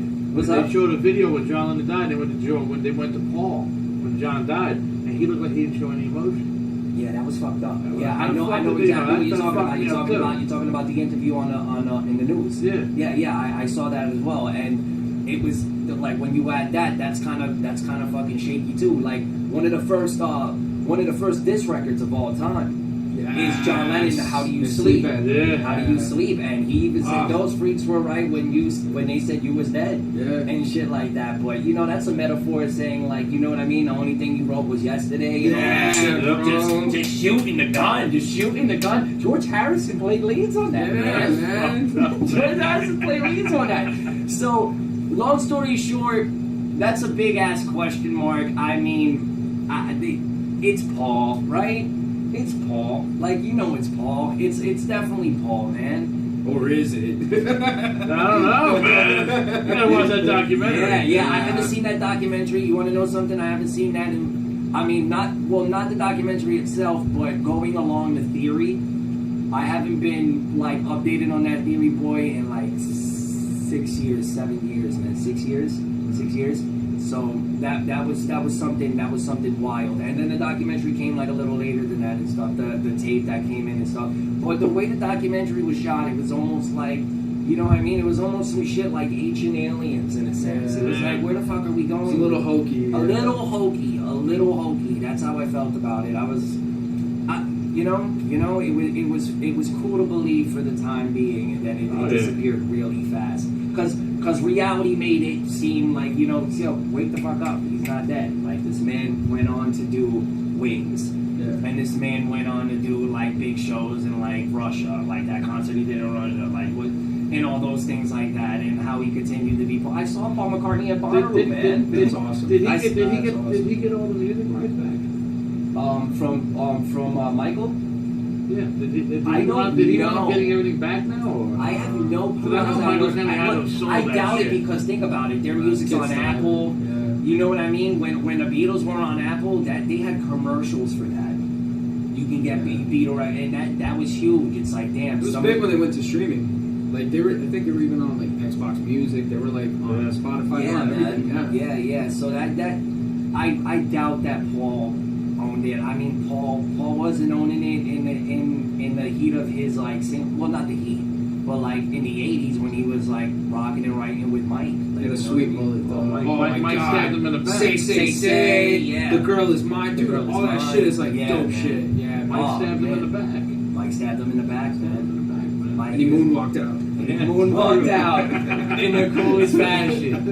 Freaking Mike, man. And who was the god at making sure nobody took their Prince, man? Yeah. Prince knew what the fuck to do, man. Prince was Smart businessman. Yeah, man. Yeah. He started out as a kid too, Prince. Yeah, Prince. Oh man, I love Prince. Yeah, Prince that hurt when he passed. That really man. sucked. Yeah. That was a bummer, man. That was a bummer and a half, man. That was a big time bummer, man. Hands down. So we know that obviously you can go on YouTube, you can see a lot of like your videos, and you showed us one of your newest videos, man, and kind of like take us into like how you kind of like decided to like transcend your studio music and kind of like get more so into like videos and stuff like that. Break that down a little bit better for me. Like, what do you mean? Okay, like there was a point in time where you like obviously were just making studio music, audio, you know what I mean? Mm-hmm. When did you decide to kind of like really jump into like the medium of like visual art? Simple, man. Hey, people are getting discovered because they know what the artist looks like. You know what I mean? I was coming out with tapes, like my first tape, Cloud 18, and I got Buzz out here. I did a record called Face, and that's what really blew me up in Hudson County. And that's when I was about like 18, 19 years old, and it blew me up. It blew me up. People like didn't even know were playing my music, but here's the thing, I could walk right past that person and they didn't know it was me. People thought I was black. So it was like, because I wasn't putting, I love the animation, like I didn't want to put myself on the cover. As a matter of fact, shout out to Nate,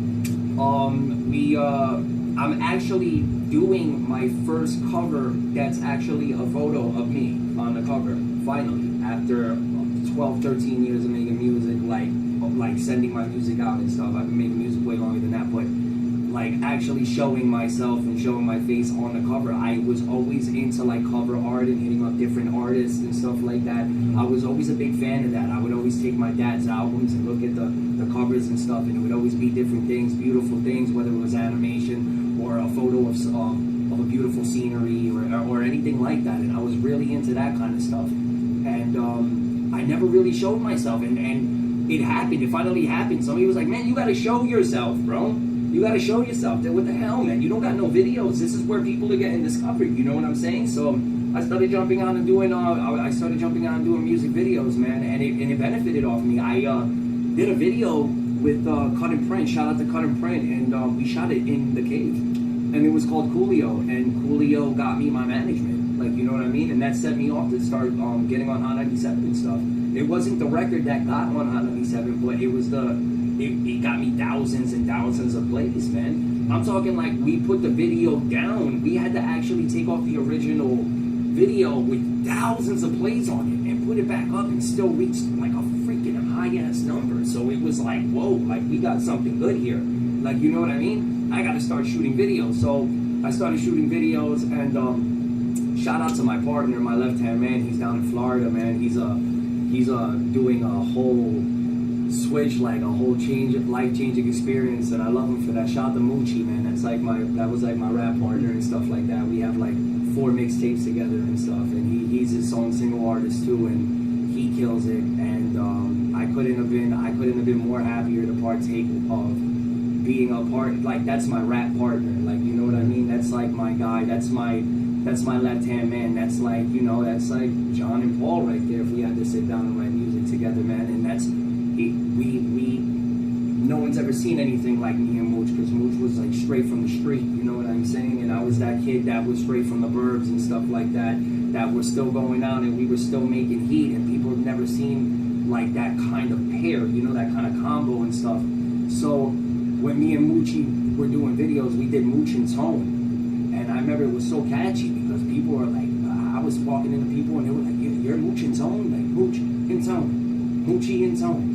Mooch and Tone. And the crowd used to go nuts over this one record, man. And it really helped because we shot a music video. And they got to see who he was, and they got to see the kind of personality he is all through the video. Like, you would never know my personality or the way I was if you never saw who I was.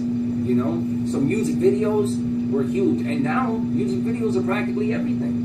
Yeah. You know what I mean? You get tested, you get thrown up on these websites, and you know, it's always more hate than love these days. People are just clowns, like, you know, but it doesn't matter. Good publicity, bad publicity is still good publicity. You know what I'm saying? So, well, it's interesting you bring that up too, because seeing like your interactions here, hanging out with you in the cave, just before out in the hallway, and seeing like how you guys interact with each other and compliment each other, and seeing how like hey man, I really like the way you sounded on that, man. And, hey man, I really like the way you produced this, you put this sound on that. Yeah. It's like, it's cool because like that's essentially what it should be about. And I feel that like so much of like these scenes, musically up here at least, from what I know, a lot more hate. Yeah, it's a lot more hate, and it's a lot more people shitting on each other and kind of just like being like gossipy and chatty instead of like working together to like get your shit out there. Yeah, man. Yeah, and big. It is big. It is big. There's so much. It's funny because there's still. It's not hate. Hate turns. This is going to be tricky. Now, not saying that what we just saw back there. Those guys really respect my music, and it's likewise. It's vice versa, right back at them. That's a mirror effect. You know what I mean? You show love. You show the same respect. They're going to get it right back. You see what you get. Like, and hate turned to fake. Now, that's like the new kind of hate. Like, you know what I mean? People, if somebody don't like something, they're not going to admit it, but they'll talk about it somewhere else that they didn't like. Right. So that's like the new thing that people are trying to juggle off. Like, you know what I mean? They don't want the fake handshakes and stuff like that. You hear a lot about that at the functions that a lot of people throw, that all this is fake handshakes and fake smiles and stuff like that. And right off the bat, fellas, I don't like to bring that kind of energy. I don't have that energy. Right. I don't have that fake shit. So, you know what I mean? Like, I'm not over here trying to put somebody down or something like that where I hear a record and it could have been better, so I'm just going to sit on the side and just tell somebody like, yeah, that guy sucks, don't pay him no mind or anything like that. No, that's terrible energy. That's negative energy. You know what happens when you give that kind of energy? It sticks to you. And then you walk around and then you turn into that kind of person. So you never want to be that kind of person. Like, you know what I mean? I spread love wherever I go. I love to spread love wherever I go. I don't like to shit on anybody's parade. You know what I mean? If I can participate in how, cool. Like, you know what I mean? But if I'll tell you straight off the rip, if I know you're trying to use me or anything like that, and you're not fucking, you're slacking on your craft and you're just trying to jump on a boat or anything like that, then it's going to be a different story. You know what I mean? And I'll tell you. I've told people that before. I've seen people. I've been in situations where you record a record and the first thing the person wants to do is shoot the music video with you, right? And it's like, why wouldn't you do that for the two other features that you had in the past with these two guys? And it's like, you know what I mean? It's like, you're trying to shoot that video with me because of what I have going on, right? Yeah, some buds. Yeah, and it's fine, and I can understand that, like, you know what I mean? And I'm gonna be honest with you, bro. I've told friends, like friends, like over people that I just met. I would take the people over that I just met because they're working as hard as me. You know what I mean? And you have to have that mirror effect. You have to show that grind. You have to show me that you want this record out as bad as I want it out. You know? And a lot of people don't like to bring that 50%. You got to meet me halfway. This ain't 60-40, this ain't 70-30. What do you expect? Well, you want me to get my director? All right, then bring your director out. Cool, let's get this shit going. Let's make it super. Like, you know what I mean? Let's just not put it all on me. Don't make this homework for me because I'd rather do my own homework. Right. You know what I mean? And that's the way that goes, man. That's the way it goes. Hate turned to fake, and you just want to shake that off, man. Yeah, man. I mean, I get where you're coming from too. Yeah. You know? And I see it also as well, like within you, man. You bring a very positive vibe. You know, you kind of, you know, do your own thing, and you know, like one big thing, you know, like we were talking about before, is like, you know, as like the older heads, I guess, so to speak, you know, I mean, like, you know, early 30s, you know, mid 30s and onward, you know, your 40s and stuff like that. Mm-hmm. You know, we've been around through like generations of hip hop, and like one thing like we don't like to do is shit on the younger generation. Whatever it is that they're doing, we don't like to shit on it because it's like, you know, everything changes, and by listening to this podcast, by listening, you know, by watching this video, you know, you can see that you're very diverse in your influences, and that it's not just hip hop; it's coming from other places. Yeah. So I feel like this is almost the next evolution into what's going on. I agree with you 100%. You know what I'm saying? It's like this is you know, pretty much like the next step. Yeah. Now, you mentioned that Jay-Z is your favorite. Why is Jay-Z your all-time favorite? Oh man, there's mad reasons. There's mad reasons. Now, a lot of people, when they hear Jay-Z, this is the first thing they think of. They think of 2017 Jay-Z.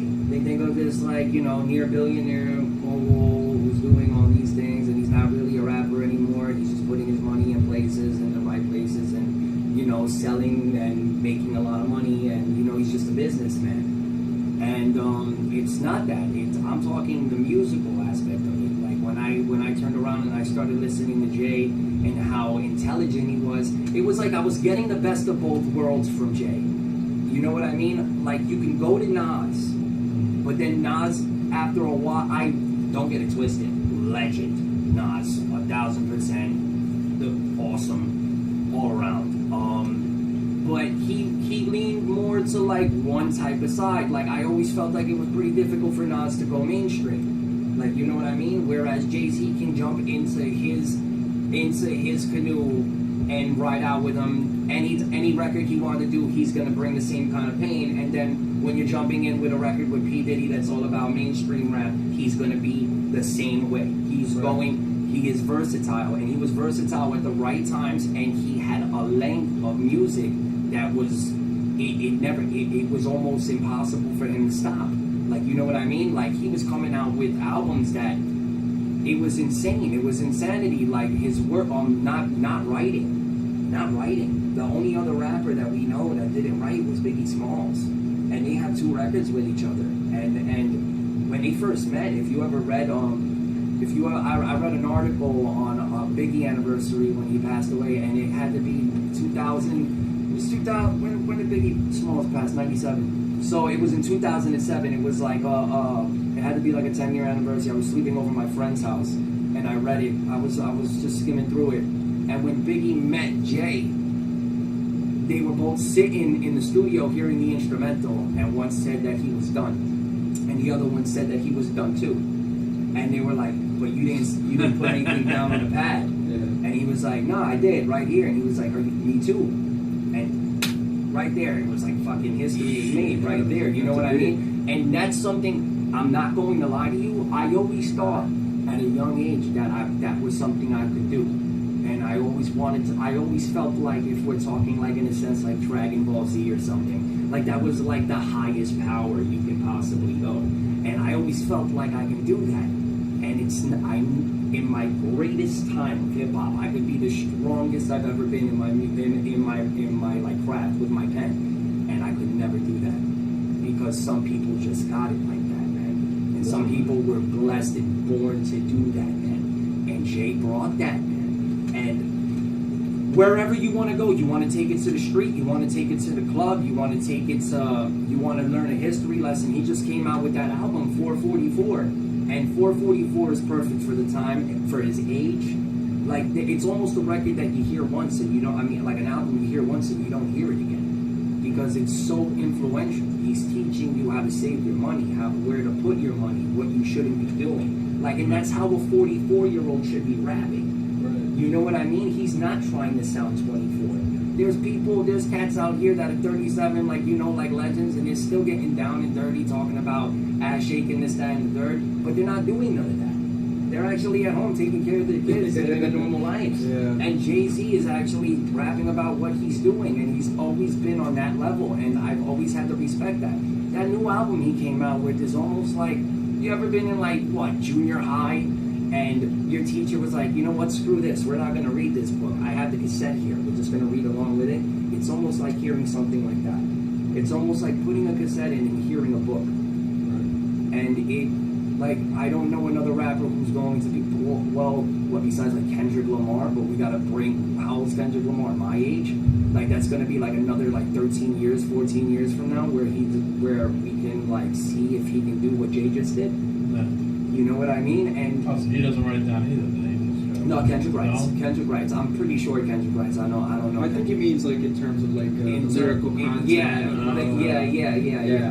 I see and it's just mind blowing, man. He gets a lot of props from like the older heads too. You know, Kendrick Lamar. Kendrick Lamar's going. He's probably going to be the best rapper who ever lived. As crazy as that sounds. As crazy as that sounds. Very talented. And this is not off my opinion.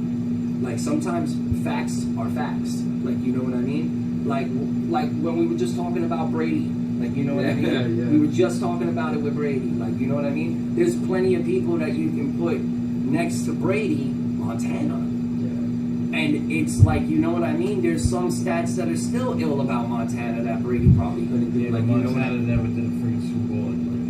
Well, you know what? Montana grew in it also, but different times. Different time, man. When you can headhunt the quarterback 3 seconds after throwing the football, it's a lot harder. But he also had the greatest receiver of all time, Jerry Rice, who also, let me say this because a lot of people, I go to the gym and I run into a bunch of sports fans, and they say, oh, like, you know, Antonio Brown's the best who ever lived, or something. And it's like crazy to say. It's like, yo, I mean, did you just forget about, like, oh, fuck that. You forgot about Randy Moss, you forgot about Terrell Owens, and you forgot about the GOAT, Jerry Rice. Jerry Rice now mind you, Randy Moss is famous for the seam. The deep ball. Deep ball Randy, awesome. Jerry Rice was in an era where you pray not to get a slant. Because the middle linebacker was going to eat you alive, and Jerry Rice was about that life. Put the ball anywhere you want, I'm going to win. Yeah. I'm going to do it first. Bro, I just saw a video of Jerry Rice working Taking out like a reps. couple of days ago, taking balls. Taking reps at fucking Niners, fucking. Come on, like, fucking preseason. and that's how I look at with Jay-Z, man. That's how I look at it, man. It's like, you know what I mean? Some people are just timeless with this shit. Some people are just the GOATs. I know it's two different eras of football, like two different eras of hip hop. Like this is a different era of hip hop. People evolve. You know why Kendrick Lamar is so good? Because you grew up listening to Jay-Z and stuff. Because these guys were so ahead of their time. Like, you know what I mean? Who did Jay-Z have to listen to at that time? Big Daddy Kane, KRS-One, and they were ahead of their time. But like when you bring styles, is KRS-One better than Jay-Z when it comes lyrical? Not by a long shot. By a long shot. And it's almost like, now mind you, you're from the KRS-One era, correct? More or less Public Enemy. Public Enemy. All right, so like let's say Public Enemy, right? Why can't I think of the guy's name, man? He's fucking Chuck D. Yeah, Chuck D. Now you grab Chuck D and you put Jay in the same category, right? It's not the same. But if you went to Chuck D's era, he was probably fucking lit. Oh, Like, yeah. you know what I mean? So in Jay's era, he like those kids were listening to him, but got to be better than him. Because you know what I mean? If the years are going by, your mission is to be better than them. You don't think My mission is to be better than the guys I've heard on songs. But Absolutely, it should be though. Yeah. In a fan's perspective, like I mean, I'm gonna hit you with I'm gonna hit you with one. There was a moment in my life that I remember hearing the radio and saying to myself, there is nobody better than me right now. At one given time, like Jay retired, and we had a bunch of cats, like of course, like shout out to Lil Wayne, GOAT, like all these like all these people that influenced hip hop and stuff like that. But there was like, if you grab 30 rappers that were like the hottest on the radio, I was better than 28, and that's how I felt, and I knew it. But there's nothing you can do. Like, you know what I mean? The best you can do is try to get your name out there. Like, you know what I mean? Exactly. And that's a whole different conversation of how they're looping radios and brainwashing the same 10 songs all over the country. It's a bigger thing than that. You know what I mean? It's just terrible. Yeah, I mean, like, come on, it's difficult. It's difficult. There's only a very, very few places, like in Cali, Florida, that will play Florida and Cali music. Like, you know what I mean? Like, you can't. Like, hip-hop is they're starting to do it in New York, though. I'm telling you the truth. They just started rocking New York records all over the place. All over the place again. You may not like the artists, but Cardi B, that girl got that Bodak Yellow record. It's like number 3 in the country right now. Like, you know what I mean? They got the kid A-Boogie with the hoodie. They got French Montana with Unforgettable. Like, you know what I mean? That Unforgettable. song's catchy as fuck. Yeah, though, come on, you man. can't go. Shout out to my wife for putting me on all this fucking music. She's cooler than I am. Yeah, so it's like New York's actually making a scene because New York is playing New York music again. Like, you know what I mean? So it's pretty cool. It's pretty cool. And now, like, from us doing that, like New York, I don't mean us, it's Jersey, but you know how Hudson County's almost like the 6th borough, bro. There's over 400,000 people a day from New Jersey going into New York. We almost Vice over, versa, man. yeah. They come here, they do their thing here. Yeah, too. yeah, you know what I mean? You live, Absolutely. So that's the way it's made. Like, you know what I mean? Your goal is to try to be better than the person you looked up to. Like, you know what I mean? Danielson didn't want to be better than Mr. Miyagi. Like, you know what I mean? Like, these are facts. Like, you know what I'm saying? These are facts. So Kendrick Lamar, if he didn't try to be better than somebody like Jay-Z or Nas or the people that he looked up to, then what the hell is he doing? You know, in my opinion, Might as well stay in your room. Yeah. You know? And this is, I don't know. It's my opinion, Sure. but I think Slim kills them all. Oh yeah. Lyrically, he will massacre. I have a friend, shout out to T.Y. He had a status up. Now, T.Y. is a very, very, very, very talented battle rapper from Hudson County, Union City. Fucking monster. The kid's got a sick PG. He's got it going for himself. He loves making music. He loves being an artist, but his where he's getting most of his popularity from is from battle rapping. And this kid's a fucking monster. Like a monster. Like, you know what I mean? I'm talking 3 rounds, 4 minutes of lyrics in your head that you gotta know to smack this guy. Like, and if you fumble once, if you stumble, you trip, you forget a bar, you lost the round type of shit. It don't matter. Like, you know what I mean? That kind of stuff. And he brought it up and he said, I know this is gonna sound crazy. He said, if Eminem was battle rapping right now, like da-da-da, and he wanted to battle me, I'd probably smoke his boots. Now watch. Now check this out. Yeah, now check this out. 110 comments go by, right? It's like 40 minutes in. It's just like 110 comments. And I can't read 110 comments, but I'm going to skim through them. Like, you know what I mean? I had the time. And there were people, like, you know what I mean, that were like, you know, like, take a seat, T, like, you're fucking tripping. And then there were people that, like, they were agreeing, and then there was some sense that, like, okay, let's talk a little bit more serious. There's people that are, like, farther than T in this. A lot farther than T. Like, you know what I mean? They got names and shit. They're legends. That can probably do that, man. Because there were people, the same thing I'm going to say with the Kendrick and Jay-Z thing. Like, these people watched them. Like, you know what I mean? 8 Mile, huge. Rap Olympics in 97 with Eminem. Huge. These are the things that made them them. Like, you know what I mean? Like, if you take Eminem and you put him in today's category, it's going to be a challenge for him, which is pretty cool. Like, you know what I mean? That would be pretty cool. There's plenty of people that are rocking right now. You could probably grab like a top 10 in the top 10, and Eminem can probably smoke a few, but he's not going to smoke the top 3. It's just the way. It's just the new year. It's a new deal. No. Let's check this out. How old is Eminem? Eminem's pretty old now, right? He's over 40, right? Eminem got found at 27 in 99. I mean 98, 99 by Dre.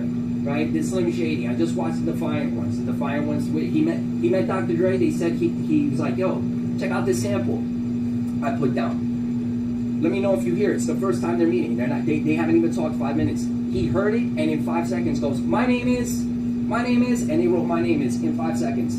He was like, what the fuck? Who is this kid? So at that time, that's a mind-blowing situation. Like, Eminem was on top of the world. Like, you know what I mean? You need those kind of people. You need those kind of people to turn around like Eminem and to be someone better than Eminem. It's just always going to be like this. You want to beat your idol. You want to beat your idol as much as you don't want to. As much as you don't want to hear it. You know what I mean? Listen, I never want to hear Kendrick Lamar being better than Jay-Z. That shit gives me goosebumps hearing about it. It could happen. And it most likely will if he has that energy that he's still bringing to the table. You know what I mean? Now, would it be hard for me to admit it? You bet. And there might be 1 or 2 times where I'm going to turn around and be like, nah, because I just don't want to hear it. I don't want to hear that shit. But it's the truth. You know what I mean? Sometimes facts don't lie, man. And you got to stick with the facts. I see what you're saying. You know, it's like there's like one dynamic character, one influential artist. Everybody kind of like essentially sounds the same for like a while. And then, you know, not to say that, you know, they all exactly sound the same, but there's like one general like flow, like one trend. And then there's one guy that comes out and kind of just bucks the trend. Yeah, you know what I'm saying? Like an Elvis. Like he's made, you know, comparisons to Elvis. And it's true. It's like, come on, I still work out to All Shook Up, and I swear to you, Burning Love and Hound Dog and oh man, why can't I think of Elvis? Little Sister, and I'm a huge Elvis fan. That's like one of my dad's favorites. You know what I'm saying? But people, you know what I mean? Like, there goes Elvis. Like, you know, you got Chuck Berry, then you got Elvis, and then you got like people like Jimi Hendrix. Jimmy comes and then blows everybody off the map, and then there's Clapton at the same time. You know, they're going. There's the rival over there. There's the Beatles and the Stones. There's rivals. So, you know, it goes back and forth. But you know who kind of starts off, and then as years go by, people tend. Well, rock and roll might be hard in this category because rock and roll changed. Like, the genres changed too. Like, you know what I mean? Right. Like opera rock. I mean, like anthem rock and punk rock and everything like that. That's hard. Like, for like guitarists, you know, you had Jimmy, but then you had like Eddie Van Halen, then you had Steve Vai, then you had Dimebag Darrell. Yeah. I can't go band, but we can go like we can go by like who's the best on the drums, who's the best rhythm, who's the best bass, and who's the best that. Like, think about bands like Dream Theater. Yeah. Like, you know what I mean? It's just like the best of everything. Yeah. Rush, bro. Yeah. Neil Peart. Neil Rush. Peart's one of the greatest fucking drummers ever. Exactly my point. Like, how about the guy Joey from Slipknot doing fucking backflips and all this shit? Like, you know what I mean? Like, they're like Keith Moon from The Doors. Like, you know what I mean? Like, the fucking Who. I mean, from the Who. Yeah. Sorry about that. And it's like, you know, like the Who, Keith Moon. Like, no one's ever heard a drummer like that until somebody comes walking along and he's just better. And it's just like, damn. But the influence to get there comes from those guys. And that's what you're saying, like in terms of like Slam, you know, and like these rappers now, and then Jay-Z, Kendrick Lamar. You know, I see exactly what you're saying. I'm in your boat where I can't admit it. But I won't admit it. That's just naturally being a human and having love for somebody that was such an impact, like on that level. Like, you know what sentimental. I mean? It's sentimental. Yeah. Nobody wants to see Jordan get passed by LeBron. Nobody wants to see. Never happened. I mean, you know, it kind of already kind of did. Never say never. I mean, who got 6? Dude, no. If we're gonna sit down and have the conversation, I'm still leaning on Jordan. Even Jordan. It's just me. But LeBron surpassed. But think about this. Jordan never came out and said that about Kobe. He never came out and said that about any other player after him that was compared to him. LeBron's better than Jordan. But he feels threatened by him. The point is that Jordan feels threatened by him and by him shattering his legacy because he sees his greatness. So he has to come out and publicly denounce him to do that. Yes. You don't do that unless you're intimidated by somebody. Yes. You don't do that. Talking about, brother. I still think Bill Russell's better than him, in my opinion. Bill Russell's 10 if we're going by rings. Whoa. Check this out. Yeah, if we're going by rings. I mean, come on. Like, if we're gonna go even on the LeBron, on the like, but he's been to 8 chips, this, that, and the third. Look at Elgin Baylor and Jerry West. They lost like 9 times in a row, but they were there. They were there. Like, you know what I mean? I never seen LeBron like Jordan was just like I hate to use the word magic, but he was like magic on the court. Yeah. Like he was hitting shots, doing the shit you would never fucking think would happen. Check this out. I'm about to blow your fucking mind. Ready for this? The finals that LeBron just lost. If you took those games, what was it? Did they lose in 6? They lost in 6, right? They lost game 6? I think it went to 6, yeah. So you took those 6 games, and it was the best 6 games LeBron James has ever played. That means he hasn't hit a calm down yet. He just played the best basketball he's ever played. Mind you, it's one of the greatest teams ever established. Yeah. That's fucking unreal. Yeah. Especially Especially with somebody behind the scenes like Kyrie Irving that they weren't even like kind of getting along. That's difficult. You know what I mean? That's very hard. Dude, not only that, but like LeBron never had Phil Jackson. LeBron he never didn't had have Phil Jackson. No, he never had anything like Wow. Phil.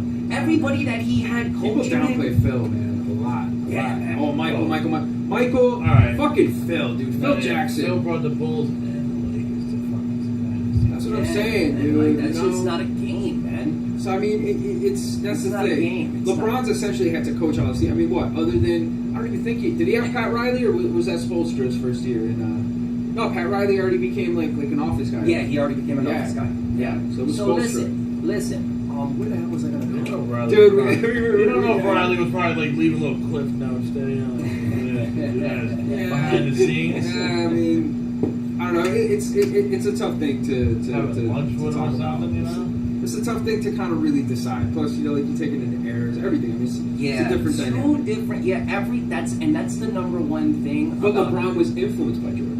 Yes. He was influenced by, Yes. and but that goes along with what you were saying. Here's one last thing. I'm just gonna mention this one last thing about because we just jumped into basketball more or less. You know how we just did that. Man, media compared to media in '95 Yes. is nothing. Yes. Valid fucking point, It's man. nothing. It's like hell. The media right now. You can't. Jordan was gambling like a motherfucker. Barkley, all these motherfuckers. Oh, These yeah. guys were doing things. No and- Facebook back the then, no news. smartphones. You could do whatever the hell you want and get away with it. LeBron couldn't wipe his ass wrong today. LeBron could not wipe his ass wrong. Look at this. Like even with the Kyrie Irving, like if he was in front of my face, I'd punch him. Sources from a source. What the fuck is a source from a source? What's a source from a source? And then gets passed down to Stephen A. Like, and you know, and it turns out to be, and it turns out, you're like, that's Yeah. fucking that's almost psychotic. Like, you know what I mean? It's like, where are we finding our information from these days? What didn't we know about Jordan back then that was easier to keep under wraps? That's another thing too. Bro, like you know what I mean? That's a sick situation to maintain the man. Like, you know, and I give him credit. I've never hated LeBron. I've never hated him. One time. I didn't one like time his I hated move. him. I His didn't heat like move. his His heat move hurt me. Yeah. That heat move hurt me, and that's not me being a sad Knicks fan, because I am a very sad Knicks fan. Could be worse. You could be a Nets fan like me. Ah. I'm a Net fan. Yeah, Ah. that's right. That's terrible. Ah, Man, man, we suck. We suck though. Wait, you went with them when he did the fucking transfer? A lot of people, I left people him. didn't. A lot of I people left did. him, bro. You leave New Jersey? Nah, I stayed, man. Yo, when the Nets went, man, look at the Nets. Why is New York when league another when the fucking Nets team? went, remember when the Nets played and it was just fucking Kobe and Shaq and you couldn't do nothing about it? Dude, we played the That Spurs was and we played the fucking Lakers. That was we played two bullshit. fucking dynasties. I mean, who did we have? Keith Van Horn, Keith Van Horn, Kenyon Martin, yeah, like J Kidd, but like he didn't have the help, dude. Oh I remember when the rumors God. like Duncan's gonna come, Duncan's gonna sign with it. Oh man, I was like salivating at the idea of that, and then just No big man. and now we're just garbage. No Now big we're- man. Yeah, he didn't have a big man. I'm convinced if he would have had an elite big man, I Jason think Kidd, we would have took. yeah. Who was the coach? Was it Van Gundy? No, it was Lawrence Frank. I remember at one point, and then what's his name? Fucking played with the Showtime Lakers. Byron Scott. Yeah. Byron Scott. Yeah, man. Fuck. Byron You Scott. can't make that shit up. Man. I remember like PJ Carlissimo was like interim coach because he was like a bench coach. Was for a Kerry while. Kittles part of that? Yeah, Kerry Kittles. Oh my God. Lucius Harris.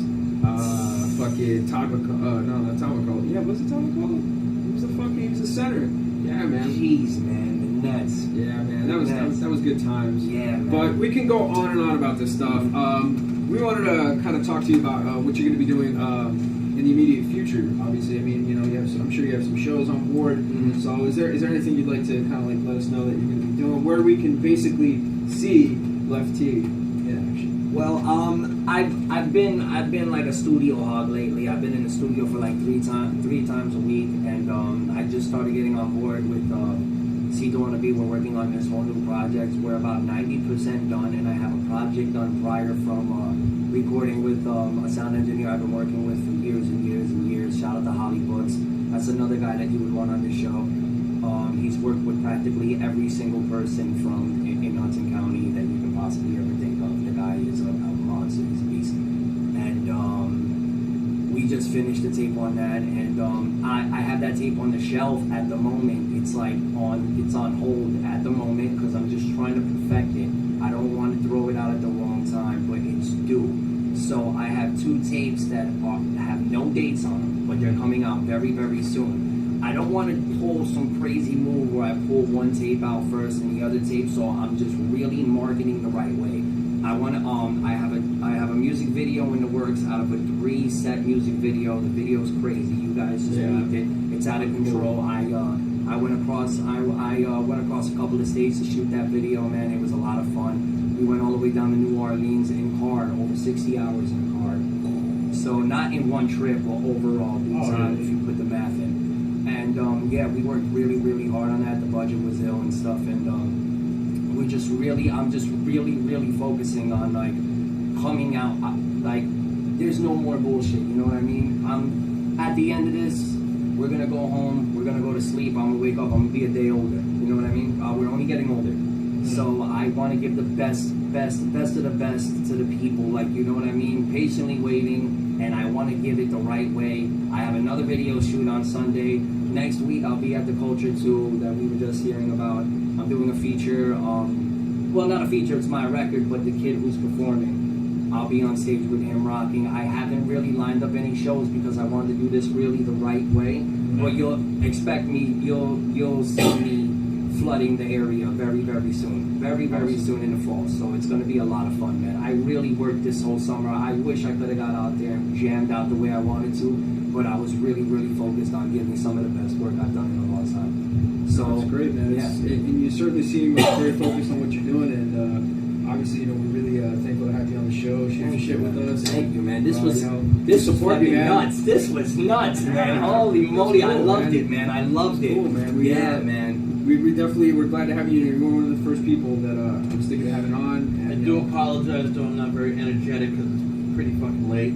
No. More energetic. We're burning the midnight oil tonight, but I mean, this has been great. I mean, we've had a great chat. So before we go, we're obviously going to play one of your tracks. You want to tell us about the track that we're going to be featuring on this episode of Hudson County Skvm Talk? Yeah, man. This track is on the intro of my tape coming out with Cito on a Beat. He produced it, and it's called KTS. It stands for Kids That Smoke, and it's a very, very, very raw East Coast record. I'm bringing that kind of sound back, whereas I'm shooting the bars at the table. I'm just facts on facts on facts. I love that's the kind of mentality I have right now. Whatever I'm doing is on that song, and it comes right. The song comes right at your face. Like, you can't escape this record. Every person that got the chance, that's grateful enough to hear this record that you're about to play, which is premiering here. No one's ever heard it, so we're going to premiere Exclusive. here. Yes, sir. Yes, sir.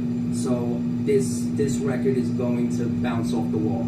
I guarantee it. This is something that a lot of people have been waiting for. This kind of Lef-T is going to make the airwave shock a little bit. And a couple of people that get there, like, you know, in there with the DJs, every single person that heard the record wants me to send it to them. And I'm like, not yet. So you guys got really lucky with this record. Awesome. This shit is lit. Awesome. Cool, Yeah, man. Hands down. Really looking forward to hearing it. Yes, sir. And, anything you want to plug before we wrap it up here?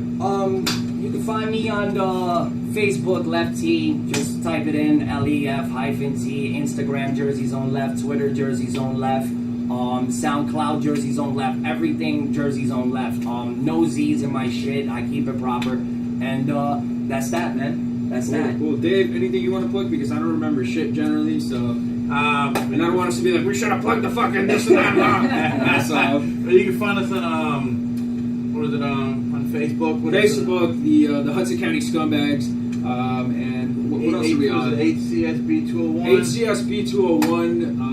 You can find us on Twitter at HCSB 201, and then we're on Instagram now. Look at us. Yeah, we're on Instagram too. Yeah, you can see sexy pictures of us on Instagram. The Master Scum. There you go. So I gotta get him breakdancing, bro. Put him on Instagram. Yeah, definitely, man. Couple of boomerangs, man. That's the shit that's going in. Dude, right now. he's. I mean, forget about it, man. You know, we'll just lay out a little bit of concrete anywhere, man, and you know, he'll definitely get down and dance. But yeah, man, it's been a great show. We want to thank you for coming on. We look forward to maybe even having you on again in the future. Yeah, man, hands holds. down. Anytime you guys want to hit me up, I love this shit. I love it. This talk was awesome. It's very unique. I love the whole thing. You guys brought sports. You guys brought my childhood back. You guys brought wrestling back. You guys got this is everything you want to do. You know what I mean? It's comfortable, bro. It's complete. It's complete comfort. It's. I mean, and again, that's what we wanted to do. And just because I'm an idiot, what was the name of your song again? KTS. Kids That Smoke. KTS. All right. So, ladies and gents, we're going to be closing out Hudson County Skvm Talk episode 4 here with Lef-T. From the cave. From the fucking amazing cave. And we look forward to being with you again for episode 5. We're going to close it out with Jersey's own, Weehawkin's own Lef-T with KTS, Kids That Smoke. We'll see you next time. Peace. You might know him as Lef-T. I call him Lef-T the monster. Kids that smoke. Give it to him, no hook, huh? Oh! Word is Bon G's. Flipping palm leaf for the palm tree. Pom. Nicky Bon rappers, Minaj D's. Drug flows. Strapped to the dog, lip ball toe, ball flow. 10 toes down with the hat low. Cheer. Your mother warned you about the kids that smoke. My friends graduated college and I still sell dope. Scout! Flicker the wrist can make a bitch jump broke. Now everybody making friends, but I'm still like, nope. Okay, your mother warned you about the kids that smoke. House parties 100 deep, you taking off that coat. It's always the rah going Usain Bolt. I was laughing like Jaja getting DR throat. You sweat, keep sweat. Technique or sweat. White tee, tight sweats. Big knot, I'm set. Get down upset. Bitch, are you up yet? Sizing up your set like it's you all set. I was twisted like ICP. I was twisted like knees on RG3. Look, I was twisted like blunts in the 90s getting rolled off knees. I was twisted like your brain when it said act like T. Now who acting like me? Nobody. Lef-T the monster. Fast life. Cito on the beat. Talk to him like. I mean, this what you wanted, right? Let's go.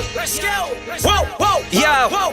If this ain't sour diesel on diesel, I'll punch you in the mouth. I was in the middle of trouble, so I can balance out. I can ball forever and ever, figures to figure out. Any type of movement I'm doing, you try to figure out. Figures, bunch of action figures. Never ever action, just figure of speech lingering out. Missiles whistle near to your ear, you couldn't balance out. Equilibrium fucked up, you took a different route. Run it to the ground, young fella, you never look around. I just play the outfield with angels and never made a sound. No, now, don't give me pounds, just give me the pound. Look around, picture to me, a cake from the mountain. I'm in positions of taking it back. I beg your pardon, but pardon my back. I got your bitches, she flat on her back. Coolio like we back in a lack. We talking bars. All that other shit y'all niggas doing is trash. Basura. Lef-T, Cito, fast life. Get used to it. This is the beginning. The storm. Ow!